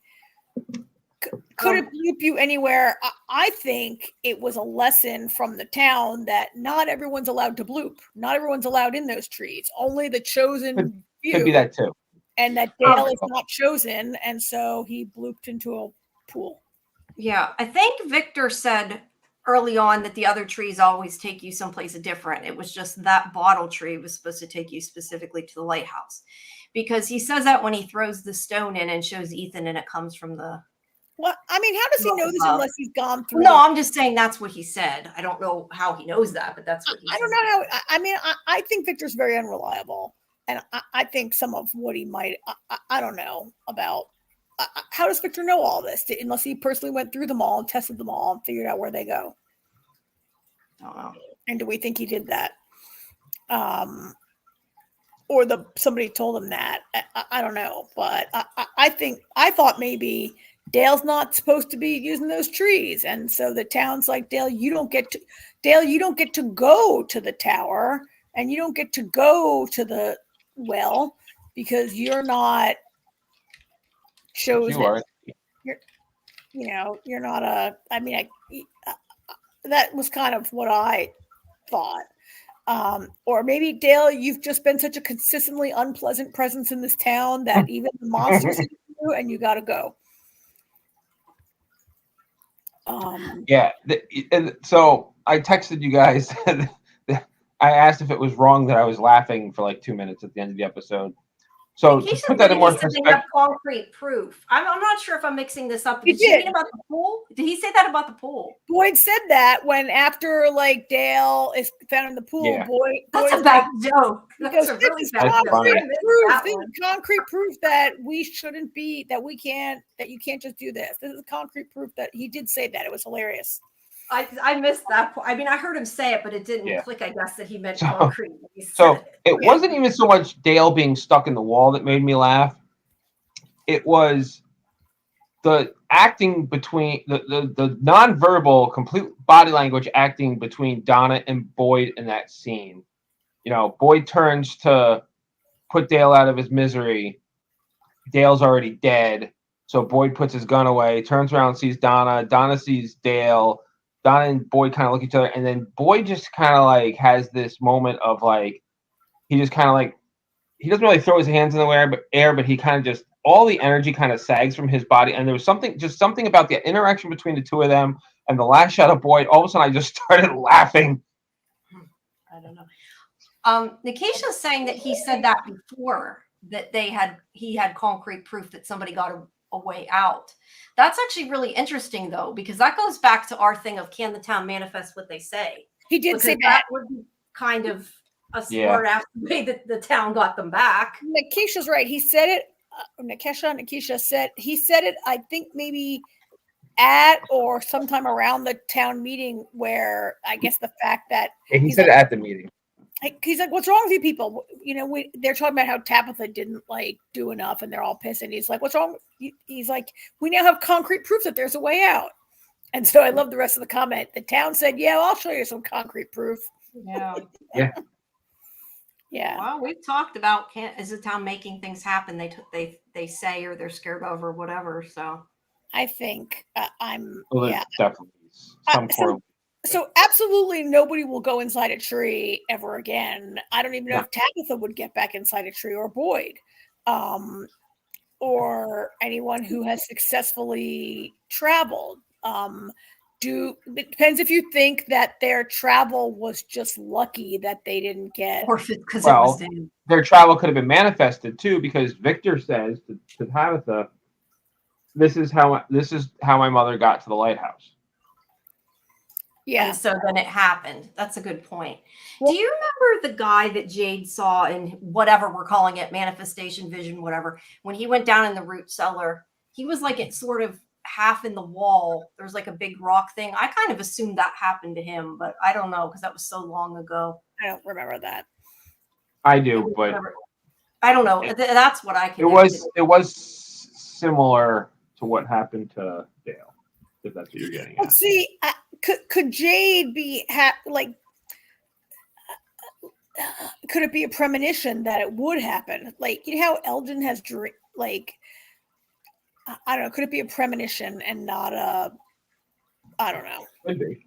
Like, I feel like everything that Dale sees is kind of really different from. I mean, everything that Jade sees is kind of different from what other people see in some ways. He sees like. I feel like Jade. Well, Tabitha sees some of what he sees, but it could still turn out to be anything. Yeah. So Victor's mother made it to the lighthouse and back, but wasn't able to have any success with that. I mean, I don't know if anybody would ever get back in it. If Tabitha would just feel like, wow, I was really lucky that one time that I went to the lighthouse, but who knows if it would happen again. Yeah, unless they're running from monsters, probably better not to mess with it. The only other, I did want to comment on one other thing. I don't know if it was just kind of fan service because people kept asking, but like the whole why is there a motel sign and no motel? That was also something that was brought up. Oh. Which, by the way, the sign changed too, because in Victor's flashback it says, I think Star Magic or Magic Star or something like that, and that part of the sign's missing. I don't know if that's relevant at all, but I mean, it could have just fallen down. I mean, that motel could have burnt down at any time in the last. That's what I was thinking. 60. I mean, Victor's been there for decades. That town could have just caught on. That could have caught on fire, or something, right? I don't. I mean, why is there? It was pretty funny. It did seem like a fan service type thing. Yeah. Where his dad would just be like, yeah. I mean, also, but where's the motel? Yeah. how many times do you drive past a gas station or a McDonald's that was demolished, but the sign is still up? Like, it happens all the time that you see a motel sign and no motel, or a restaurant sign and no restaurant, or whatever. A gas station with nothing but the sign, right? Like, it happens a lot. It's not a thing that I ever really noticed or thought about. Nah, not something I ever worried about either. Yeah. So, all right. Yeah. So, all right. Well, that was a good ending with Dale. See, I never liked you, Dale. I still thought it was creepy though. Like, I mean, I was glad it was Dale, but I still found the scene really, I don't know, creepy. Well, it was creepy. Yeah, I mean that's the whole point. Yeah. It was creepy. I mean, it was nice. I was really wondering if Boyd was going to have to shoot him. It was nice that he died. And that Boyd didn't have to do that. Oh. But anyhow, all right.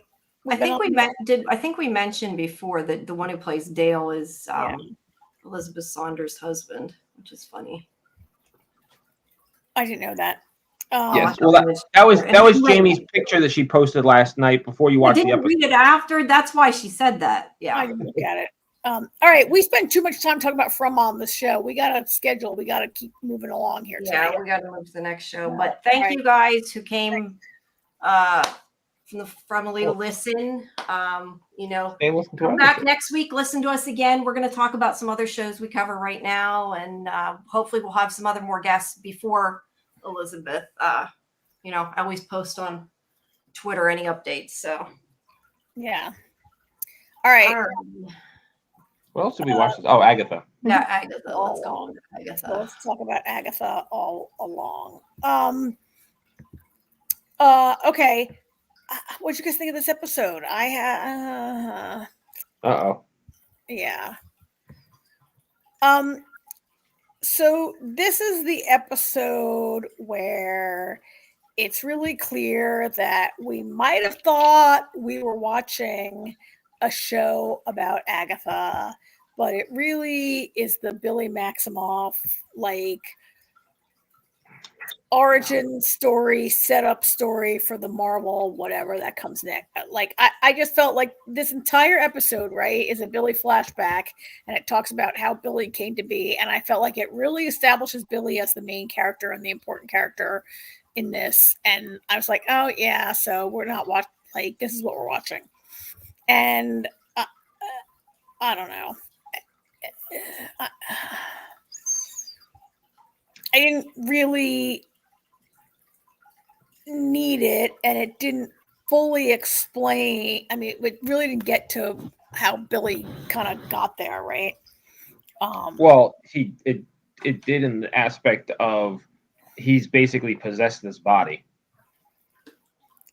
of this kid. Like, he comes into, in the car accident, he takes over this kid's body. Yeah. Basically, yeah. When he gets expelled, when he got expelled from Westview or whatever. I mean, that's interesting. I watched the last two episodes of WandaVision not that long ago, and I remember pretty clearly all the part about when Wanda has to what happens with all that. I mean, on the other side, we did have an Evan Peters appearance, so that was awesome. Yeah, he's the one that plays his uncle, right? Well, it turned out that he was a plant by Agatha, and that he wasn't really. He's not really right, but he is the one that really wasn't movies, right? He wasn't really Pietro. Okay. He was in the X-Men movies. Boner. But this is a different guy. But anyway, how'd you guys like this episode? Did you enjoy it better than I did? I enjoyed it. The Evan Peters cameo was great because I recognized him from the back. I looked at Artie and I was like, "Oh my god, is that who I think it is?" I was very excited. Yeah. Well, when they said his name is Boner 88 or whatever, it's yeah, it's gonna be him. Yeah. Well, they say that pretty much as he turns around. And I didn't, and did you notice Agatha was wearing a boner shirt? Oh, was she? Yeah, and that was what I mostly enjoyed about the episode, was seeing everything from the different perspective. Because the first episode of the season, we see everything the way Agatha saw it, and from this episode, at least a couple of the scenes that involved Billy, we got to see like the interrogation and everything. We got to see all that and everything. And he's like, so now we understand. He's like, it's just flowers. Yeah. So I thought that was kind of fun. And her Not gun to was. wonder, did he do this? I was a little confused about the sigil thing, like what was supposed to have actually happened as opposed to what we didn't know. That was because of Lilia. Lilia's the one that did the whole thing. Okay, so because I thought that's what I thought, but then whenever he said something to her, like, how long ago did you figure it out? I thought at first maybe it meant that he was faking it, but that's what I wonder, because she's the one that gave him the tile. So, okay. So I was right the first time. No, and the sigil wipes the memory of whoever puts, Agatha mentioned last week that the sigil works on whoever casts the spell also. So when she gives Billy the why sigil, did she cast it? Because she knew who he was, and she didn't want him to know who he was. Well, yeah, because she said you have 2 lifelines. Like you have 2. Like she knew that something was gonna be happening. Oh, okay, so she hit it from him. She didn't know exactly what was going to happen, but she looks at that and she says, "You have 2 lifelines. A big thing is going to happen." And she got scared, and yeah. So she did it so he couldn't, so he wouldn't remember who he was. I mean, there's the amnesia where he can't remember being William Kaplan, but he also can't remember being Billy Maximoff because of the sigil, right? Yeah. I mean, we have to accept that everyone is really dead now, right? Like, I wasn't sure they were all going to be dead. I don't accept that. You think all the 5 witches? I think it's more likely, but I don't know. I think they all show up at the end.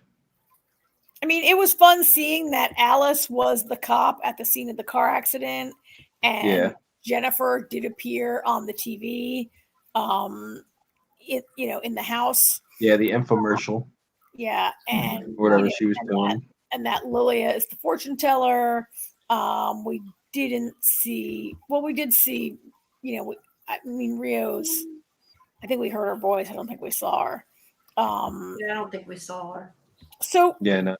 But for you, AJ, you're saying like all this lead up was kind of secondary. Really, the fun part was seeing all of. Yeah, at least for me.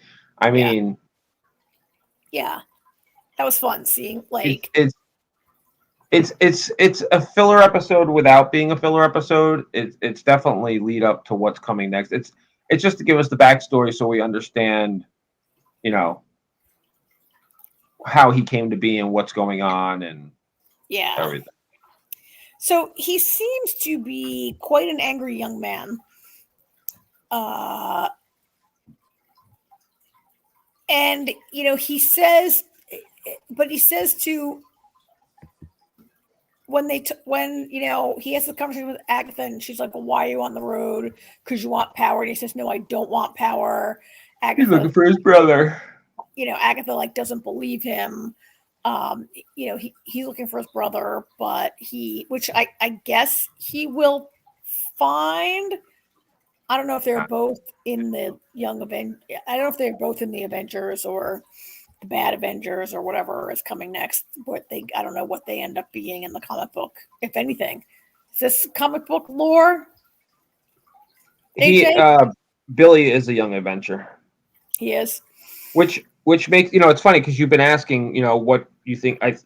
First I was like, I don't think it leads into anything. I think this is just fun, and everything doesn't have to lead into something. But now that we've established that this is in fact Billy, it totally he's gonna be. I mean, because Ms. Marvel is already recruiting people, for the Young Avengers. So I think Billy would definitely end up on her radar. We might even get a piece of, who knows? There might be like an end credit in the finale, and we see her going up to Billy going, "Hey." Yeah. Yeah, I guess we'll see.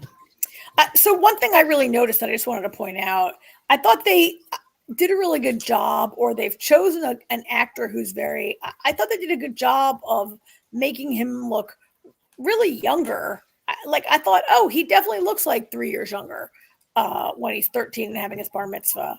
And because I think it's after 3 years go by. And then in this scene here, he just like looks older to me. And really, there's nothing really that they've done. He's just an actor that like just lighting and a little bit of makeup makes him, I guess maybe he is young and he's at an age where you can look easily younger. Different ages, yeah. So they didn't do a lot. They didn't, I mean, obviously they haven't like CGI de-aged this kid, right? But he just looks a little heavier, like a little more baby fat looks like it's in his face the way they shot him there. Probably contouring and curlier hair or something. Yeah, and he just looks a little leaner here. I thought they did a really good job with that. I really felt like I was looking at a younger person. But anyhow, he's really good in the show, though. I mean, the actor's really good. Yeah, he's pretty good. And he has a name. We don't have to keep calling him Teen anymore. Yes. Which I can see why, he was just listed as Teen on IMDb, on IDM. Yeah, I know. Well, and on everything else, because that would be a spoiler to say his name. Would be a spoiler. Yeah. So anyhow, does it still say Teen? Yeah, it still says. Yeah, it does. So that's about all that happened, though. Yeah, wasn't a lot. Good episode. Yeah. How many are left? 2. I don't know what was this. This was episode 6. Yeah, I think so 3. 3. Okay. So that's kind of a lot of time for this show. I feel like 3 is a lot of a lot happens in this show. A lot can happen in 3 episodes. Yeah. Well, all right. So let's move along quickly, Jamie. Yeah. You want to bang out Teacup? Sure. You'll have to kind of tell me where it ends because I don't, for the life of me, remember. It's been too long since I've seen it. But okay. So you said now that 4 episodes have aired on Peacock and 2 on SciFi. They're not all airing on USA then? I thought they were all airing on the other network, but I don't know. So on SciFi is only doing those 2, and that's it. Like they just NBC put them out as a teaser. I don't think it's airing on. Did it air on USA at all? I don't know. Somebody said USA, but I honestly don't. Might have, because that's also an NBC property, right? But it's really a Peacock show. Yeah. It's really a Peacock show, and you need to watch Peacock. Yeah. I think they wanted to like put it on SciFi and then get people to watch on Peacock, maybe. I think it's on Peacock Premium and on the free Peacock though in the United States. I think it's on the free Peacock. Yeah, it's on the free one because that's what we get because we have Xfinity and it's on there. I think so. Pretty sure it is. I shouldn't say that. I didn't actually check, but I saw it. I saw it advertised like it was on there, but I guess it couldn't happen. So the episodes are only like 30 minutes, which is keeps it maybe moving along for this type of show, though. Well, I think so. There's a lot of buzz going on with the show about would it have worked better as a movie than as a show. Although I kind of feel like I feel 2 things about it. I'm not sure if there's going to be enough story here to be a whole 10 episodes. No, there's 8, I think. 8? There's only 8, right? I'm not sure that there's enough story here to go 8 or God forbid to a second season. But hang on. But I also feel like it's moving so fast that there's not time for me to get to know and care about these characters. Despite the actors doing their best, there's just not a lot of opportunity to really for example, this thing where Maggie and James, that their marriage is like, strained, because he's been sleeping with the neighbor. right? The neighbor Yeah. in the area. I just like, so I understand intellectually Maggie's feelings of betrayal. I don't know her enough to like really sympathize. Like, I don't know. I feel like there's not a lot of characterization going on. Like, she's the competent mom. He's the cheating father. This is the weirdo kid, the smart sister, right? They're all like tight.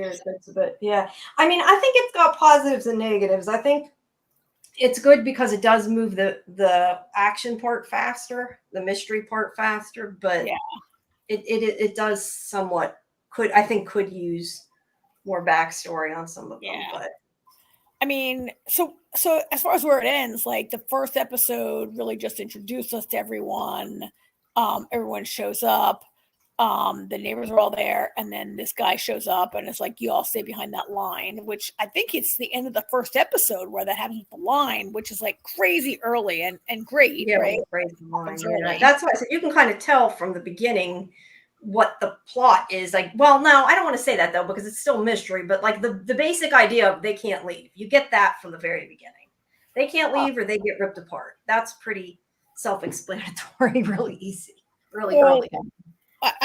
I mean, yes, and this show takes a lot of inspiration from The Thing, from Alien, from a lot of classic movies that are about people confined to a space where horror is happening to them, right? Yeah. We got, in the first two episodes that happens, and we got this like really, a lot of people are really complimenting the body horror, which is I thought it might be even gorier, but it's not that gory. But we see first the dog that's attacking Donald. He throws it off him and it goes through and it dies, and then Claire goes through, and Claire dies. Claire is Donald's wife. It's not the dog that dies. That dog is still alive. It's the black dog that dies. It's pretty well done for like a non-prestige show, right? Of course, James Wan is the producer, and he's like a horror, like he's the big guy in horror lately. So I guess maybe this all happens through the first two, that they're learning about the line and what happens with the line. And this guy shows up and he's like, you got to stay in there. I mean, what happens in these next two episodes, Jamie, I'll tell you where it ends, is when James and Ruben go next door to see what's happening. And unbeknownst to James, Ruben was listening inside the door when so he's gone to the barn thing or whatever. Yes, already, but hang on. But first he's listening behind the door, and he finds out that his wife is sleeping with. Oh, that, yeah. So that wasn't what I thought you meant. Yeah. And now James and Ruben go over to the neighbor's house. They find the neighbors are like all dead, and they've been shot. They didn't go through. They haven't been torn apart. They've all been shot. We don't really know what that's about. But in the meantime, the kids go on walkabout in the woods, the three kids. I think it is pretty, so Arlo is we learned that Arlo's sharing his body with the Harbinger. The Harbinger says he came from outer space. Drink the magic poison and you won't die, right? All that's going on. Don't drink so much to kill yourself, yeah. But Harbinger reveals that an assassin is coming. An assassin's going to call you all and kill you all. And lo and behold, this guy shows up. This guy was so weird, Jamie. This guy who's like he's called the major or the captain, or like he introduces himself. Yeah, you kind of knew there was something up with him right away, I think. He introduces himself as like some kind of cop. He's so super weird. And I was like, oh, he's got to be the assassin, right? Did you think he was the assassin at this point? Yeah, I think it was. Well, at least I knew he was something bad at that point. But yeah, I kind of figured. And Gas Mask Guy had told them trust no one, right? And what really was interesting to me was that it was clear that Maggie was not trusting him at all. And Valeria seemed to kind of really be trusting him right up until the moment that Maggie was like, come in the barn with me. I thought she was going to shoot him, but no, she ties him up.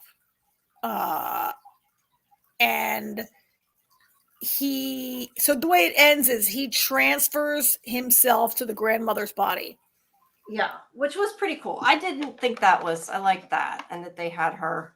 I liked it because I was pretty pissed when I thought Kathy Baker was going to die, and I was like, I can't believe I just watched in like 3 months. I watched 2 shows. No. Kathy Baker dies after 2 episodes. Yeah. So that was pretty cool that she so he's an alien, right? This guy is an alien, I guess. And he transfers himself into the grandmother's body, and so her scene ends with her being like, we don't know what she's going to do next, right? And then the kids they're going to try to get this poison. Here's the poison jar. And they get to the line and they meet this turns out to be McNabb. This is where they find out that this guy is McNabb, right? Yeah. Nicholas stabs him. And the guy turns out he might not be a bad guy. He's like, I was trying to help you. And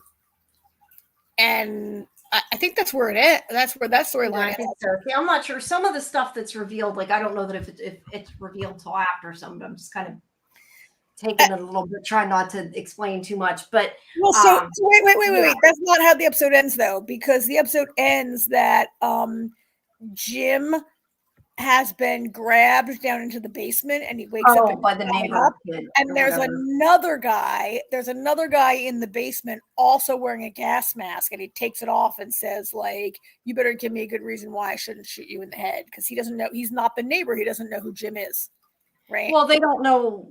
Yeah, well, these things we don't know what they necessarily look like, because they can be anybody. So well, we don't know if it's a they. These guys could just be normal humans that are trying to fight the assassin. I assume at this point that they are humans. Well, I was gonna say, but that's kind of the point. It's one of the shows that, like, you don't know who's who, and I assume at this point that McNabb and Basement Boy, I would assume so too, are not assassins. Because first of all, because he says, I don't know if you're one of them or not. Should I trust you or not? Give me a reason not to shoot you. I mean, if you were an assassin, you would have just shot him. Yeah. But then again, he's the main guy, so maybe not. Yeah. I mean, I really think these gas masks are stupid. So I think that they are for effect to be scary, but to me, they don't answer that. to me, they don't look like a modern gas mask or a thing that even one person would have handy, much less multiple people. Right. Right. Yeah. Some of that. Yeah, I can't really comment on that one way or another. Okay. I mean, well, see, I wish you wouldn't say things like that, because now that reveals to me that the gas mask is important. I didn't say it was important. I just said that. You said that why they have old gas masks. I'm just saying, I'm not saying anything about the gas masks. Okay, but why does everybody in Georgia have these old gas masks? Because they look scarier than a modern gas mask. Probably, right? True, probably. I mean, I don't think that's what a modern gas mask looks like. But they look scary. They look scary. So I think these gas mask dudes right now, I think they're humans that somehow are know something and are trying to, like, stop it or help. Although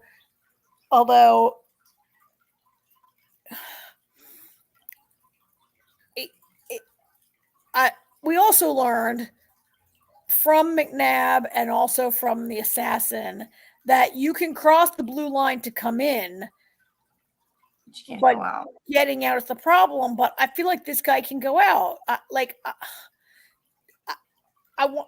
I wonder if this guy shot everybody at the neighbor's house, or if there are more of him around. I mean, he definitely was asking all these questions about Carmen, who is the who is the woman in the very first scene in the woods. And it turns out she's one of the neighbors. Turns out, Maggie's like, oh, Carmen, she's from the neighbor's house. So she's one of the neighbors. So that's where that... I mean, the alien, however she got, so the alien crashes to Earth. I don't know why Carmen's out in the woods. And you know what also happened, Jamie? I forgot. There's a giant, like, colorful tree growing inside the silo that Ruben is mesmerized. Yeah, that's what I was asking. When I said, did he go in the barn thing, I meant the whatever you want to call it. The silo. The barn, and there's that weird tree. Yeah. Like, there's a lot of questions, but we're now halfway through this show and, like, don't know anything. And there's only 2 hours to go. Right? 4 episodes is only 2 hours, not 4 hours. So there's a lot here that. There's a lot to unpack. It moves fast. But I think sometimes, like you said, I think maybe at the expense of character development, characterization, characters. Not even character development, but time enough for the characters to talk to each other to build up any emotion or whatever, right? Well, true. But sometimes I think it's good, like you're not, it's short and it's done. Like you're not waiting forever. Yeah. I told you. I don't know. I think it's gotten mixed reviews. I think some people like it, some people don't.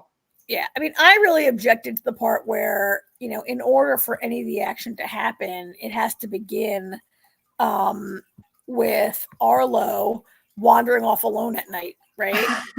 A kid who, like, is kind of fearful that, that he goes wandering off at night and all that, sets it all in motion. Numerous people. I mean, Claire died because she was like, I'm going home now. So I kind of objected to that in the beginning, but I rewatched it today. I watched the 2 hours straight. I rewatched the first two, and the next two I watched it as straight through. And I think it was better. I think it was better watched as a 4-hour chunk than as. That's why when you said, would it have been a better movie? I don't know. Maybe. I don't know. I don't know. I watched it 4 and 4. That's how I seen it. So I don't know how long the book is. I did read that the book, was it Vulture who told me that the book is actually set in Texas, in like a city, a gang controlled city, a city that's really like has problems with gangs, and like the characters are all different, and they've really changed it by setting it on this like perfect little farming community, Georgia, with very different people. I'm saying the writer focused on the one family for this. It's a much more smaller, like closer look, I guess, at it. It's like a more intimate story. Yeah. Which could also, I mean, maybe if they had done further out, maybe it would have been longer. I don't know. Yeah, I don't know. I don't know anything else about the book. I kind of don't want to know anything else about the book. When I was watching the first couple, even though I saw, what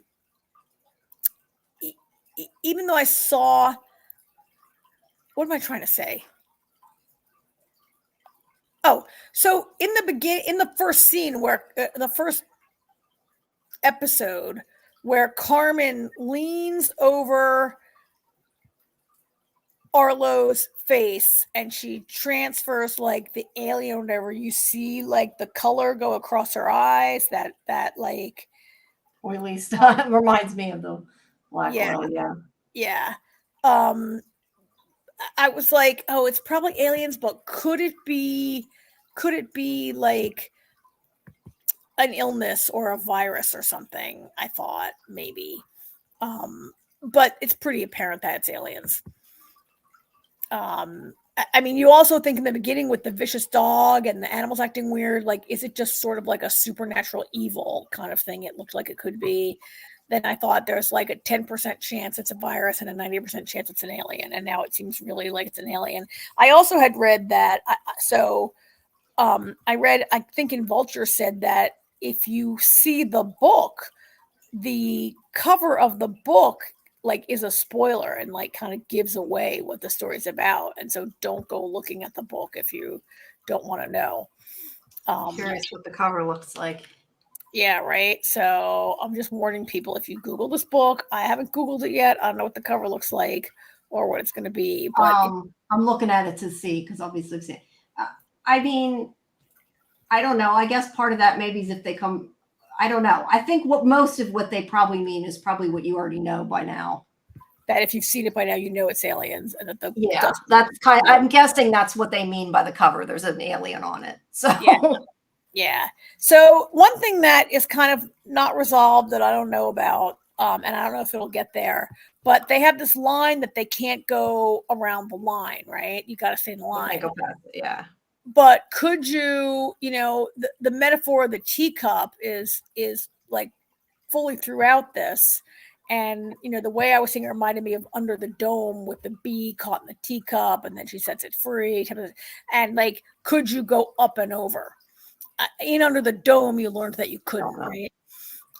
Yeah, I don't know. I don't even have an answer to that. I don't know. But Maybe. it's called Teacup because I think of they're trapped under this teacup kind of thing, right? The novel is called Stinger. The novel is not called Teacup. Yeah, I don't know. I mean, it could be like a dome, but right, all you're seeing is the line, so it's hard to really know. Yeah, I did appreciate there's a lot. I think it's the kids, or it might be I think it's Ruben actually, when these guys are riding out to the edge of the line.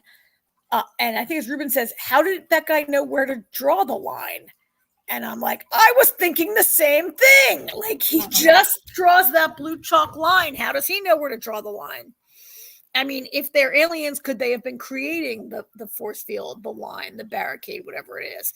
And like, why do they wear, like, I don't know why they wear gas masks, is whatever it is, airborne outside the, like, I don't know. And the line, like, they're safe inside the line, but they're not. Like, you're safe inside the line because if you cross it, you'll turn into whatever. Yeah, you can't go out, but you can go in, I think. So, and that doesn't happen to McNabb. So is it the air, breathing the air, that makes it happen to you? Well, he doesn't go back though. He goes over the line into the place, right? I'm trying to remember. Well, he never comes into the ranch in the first episode. He stays on his side of the line, right? And it's like, across this line, he doesn't come across. But that cop guy, he goes across it. So I think this guy comes in. I think he can go in and out, but why doesn't it affect him? Is it because he's an alien? But he took a human body, and it like why wouldn't a human body be like affected still by whatever it is if you cross the line, right? I don't know. I assumed it was a one-way thing, but I don't know. I don't remember. Maybe it's because he has in him the poison. I don't know. Anyway. Yeah. I mean, it irritated me a little bit in the beginning. I'll watch it. It's only 4. You like it better as you went forward. Yeah. I'm not sure I'm gonna think that it's great, and we'll gotta see what happens at the end. Really, it's that last episode that will tell you if the previous 7 were worth it or not. True. So we'll see. All right. True. All right. So well, for what it is, I like it. I thought it was pretty good. And it's like, I don't know, weird and creepy and also sci-fi. I don't know. I like it, but not as good as, but we'll see. We'll have 2 more next week to talk about. Yeah. All right, let's hit some Daryl Dixon. Okay. Now, are you trying to remember what happened? Yeah, I know that she comes across Isabel, right? In this one. Well, I mean, so Carol escapes by faking dead, right? Actually, so I have to say, to me, the worst part of the whole episode was the very beginning when Janae machine guns all these people because she's going to turn them into zombies. But she says, okay, fire, but don't shoot anyone in the head. And then they just randomly shoot this giant machine gun into people. I'm like, I've never shot a machine gun before, but I think you might hit people in the head. You might hit people in the head, right? It's a prop machine gun, so they can control it. Yes. Carol plays dead, and then they come along and they stab everyone with the zombie juice. They shoot them with zombie juice pellets, right? Mm-hmm. To turn them, and Carol manages to rip hers out so nothing happens to her.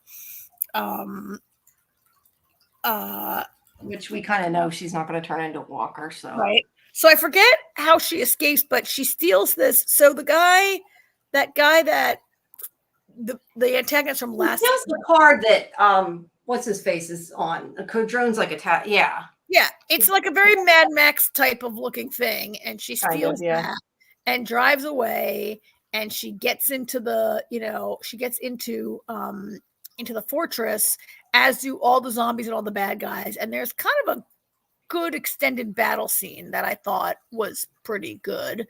And we got the scene where is it Emil or some guy is trying to escape? He comes in to the dungeon and he sees Daryl, and Daryl does that thing that's been shown in all of the promos with him putting his hand up, which was kind of a great scene. But did you read the Norman Reedus interview about that scene? No, because I'm trying to figure out what you mean he puts his hand up. What do you mean he puts his hand up? He pulls his hand is chained to the wall and he puts his fist in the air to show, like, come here and unlock my thing, unlock my shackle. It's been in every promo. Oh, okay. You've seen it, right? Yeah, I've seen the promo, but I would have seen it after the fact. So I'm trying to remember. But no, I didn't see the interview. What happens in the interview? Okay, so in the interview, Norman Reedus said that scene was originally in the scene. It was originally written that Carol comes in and finds Daryl chained to the shackled up in this, like, he's in like a shower, right? Like the cell that he's in. Looks like, yeah. And that Carol comes in and finds him, and like he raises his wrist and she unshackles him, and that's how they're reunited. And that Norman Reedus, who's a producer on the show, by the way, he didn't like that, and he felt that it was too perfect, I guess. Yeah, I was gonna say too easy. And he didn't want that to be the way Carol and Daryl are reunited, and he particularly didn't want Daryl to be at his weakest when Carol finds him. Like, he really wanted it to be like this, like, as it played out, they're both fighting from opposite ends of this, like, gang of zombies and soldiers, and they're fighting, they kill them all, fight towards each other, and they're both, like, really badass, and they kill them all, and they turn, and at that moment they see each other. And, like, he really wanted to be on a really high adrenaline, really high moment when they met. So they shot it. I think they shoot it both ways. Did he say they did one shot of him with the and then they did it with this other guy. They ended up doing it with this other guy coming and releasing Daryl, and not, so they went with the way Reedus preferred for them. And I think it works, right? Yeah, I think it worked. That would have worked better that way. And in fact, I believe Reedus also said that he didn't really love the, like, he's gonna, like, he puts his wrist up in the air and this, like, badass kind of thing, and the kid comes in and unlocks it. But everybody liked it when they saw it, and so they went with it. So there were no pictures of it.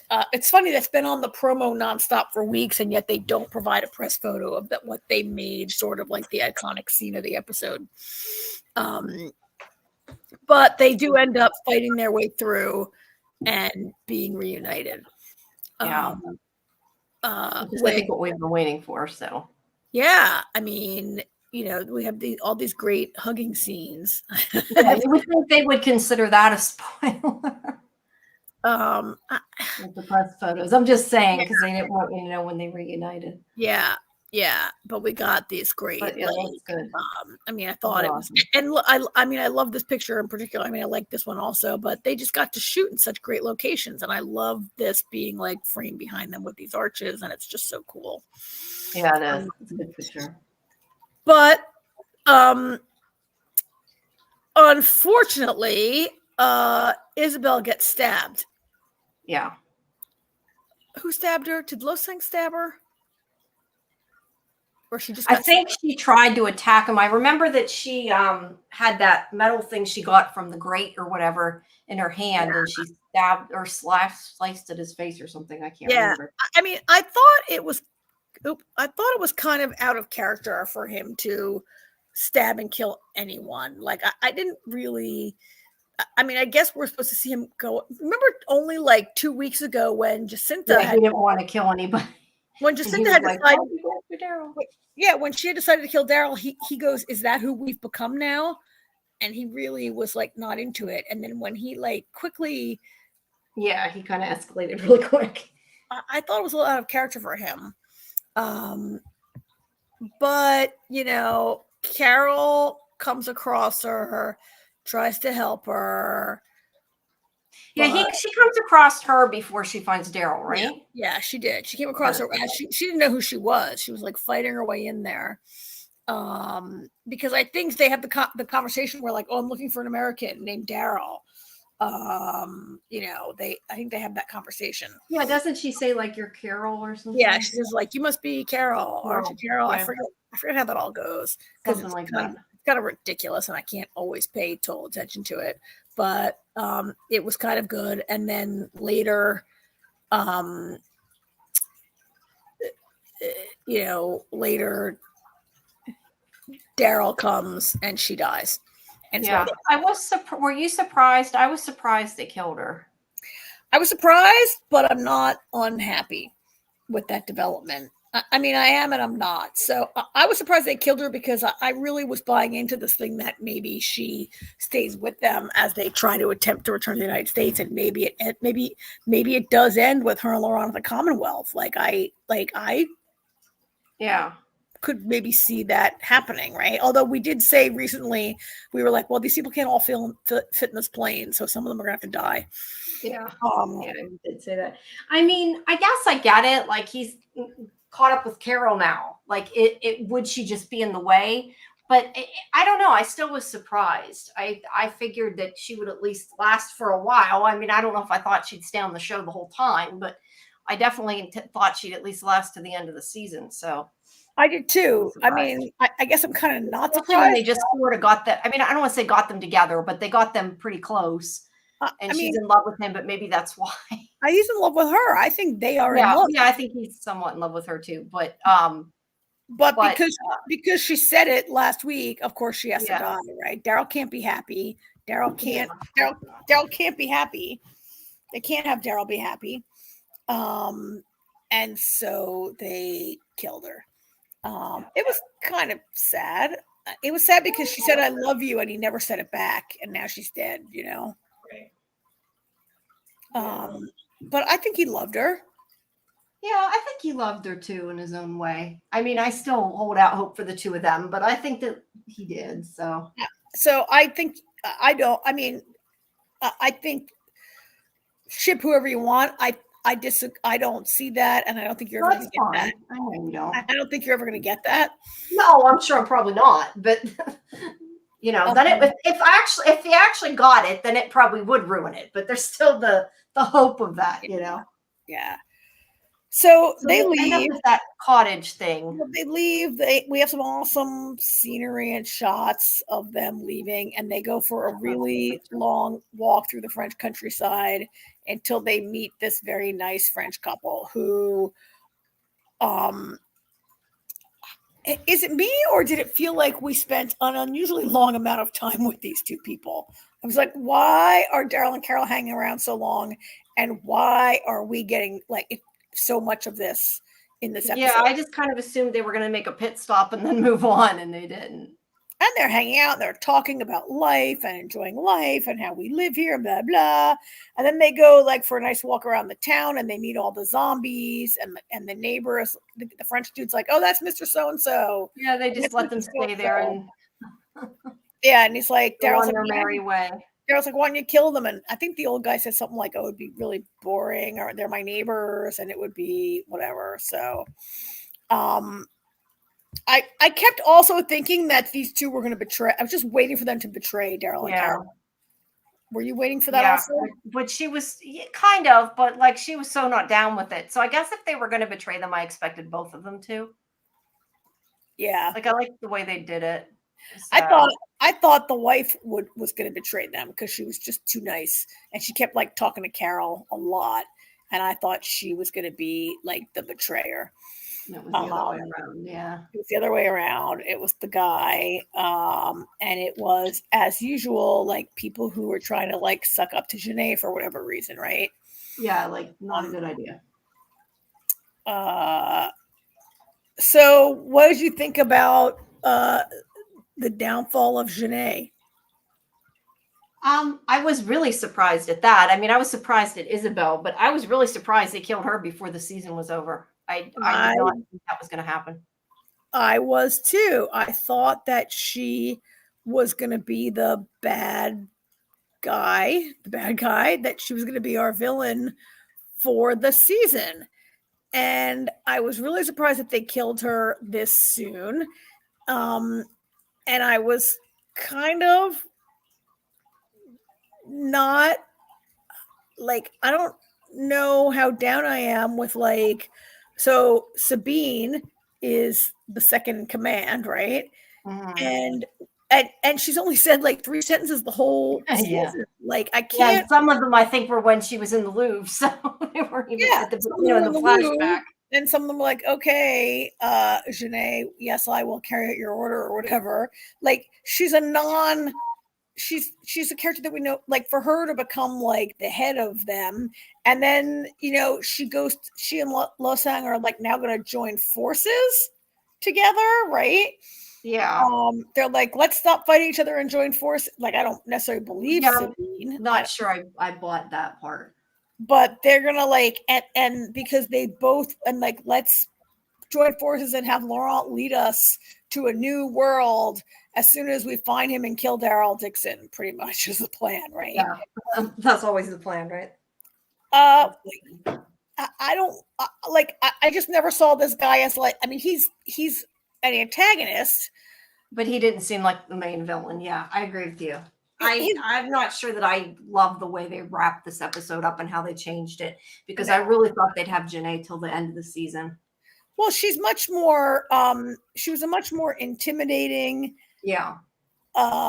Person, for lack of a better word. She was much better drawn character. She had like a philosophy that was messed up, but so does Losang. It just didn't.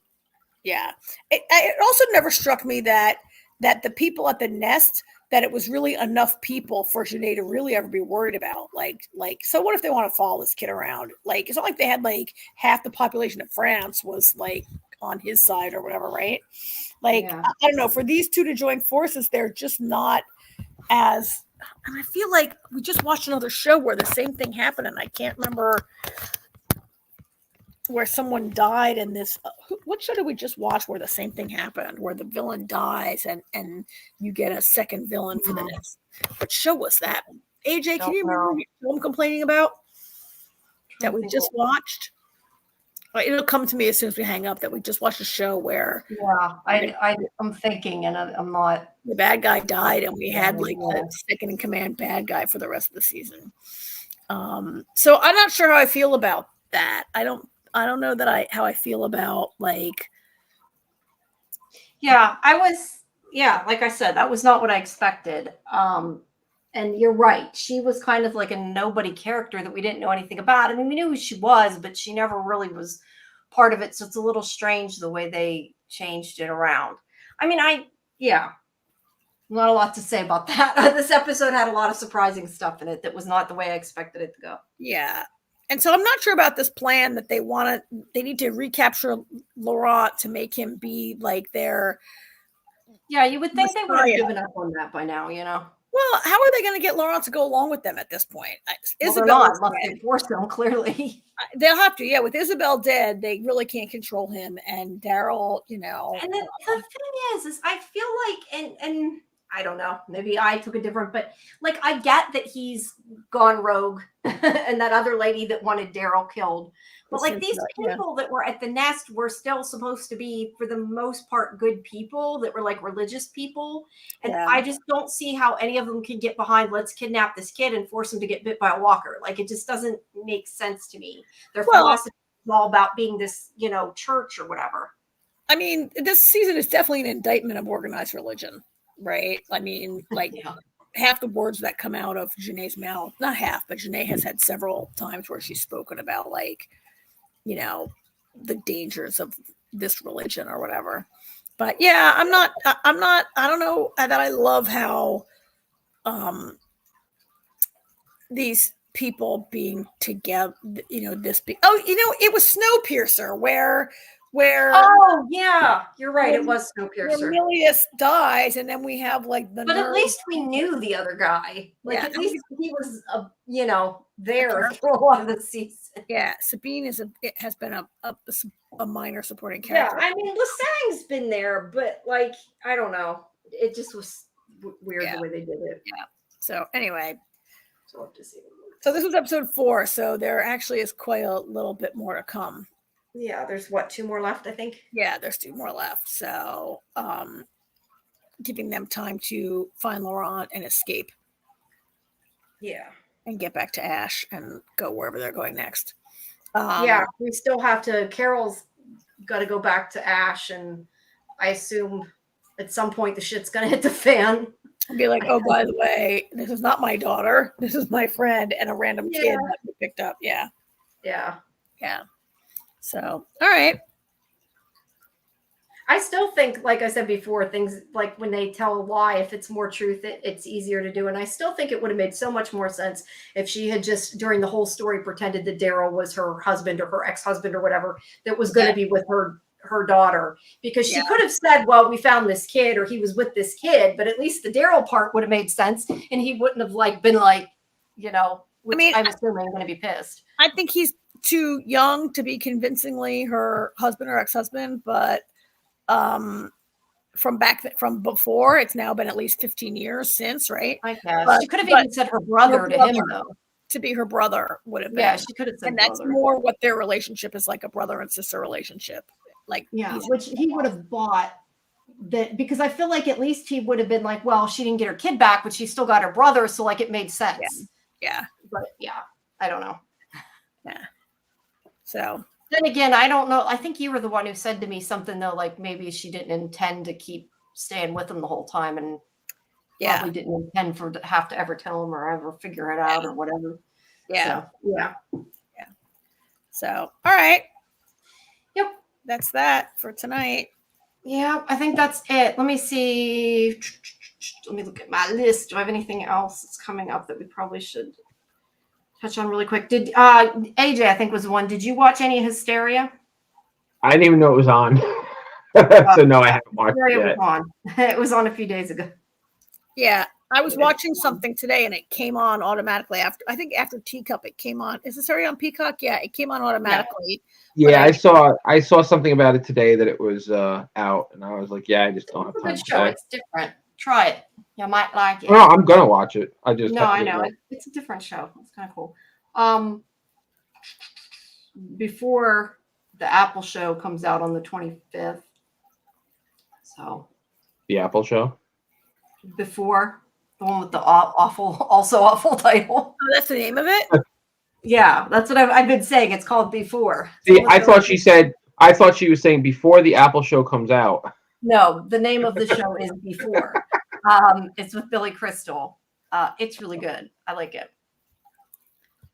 But most of Apple shows are good, so. Not my. So yeah, I think that's kind of the main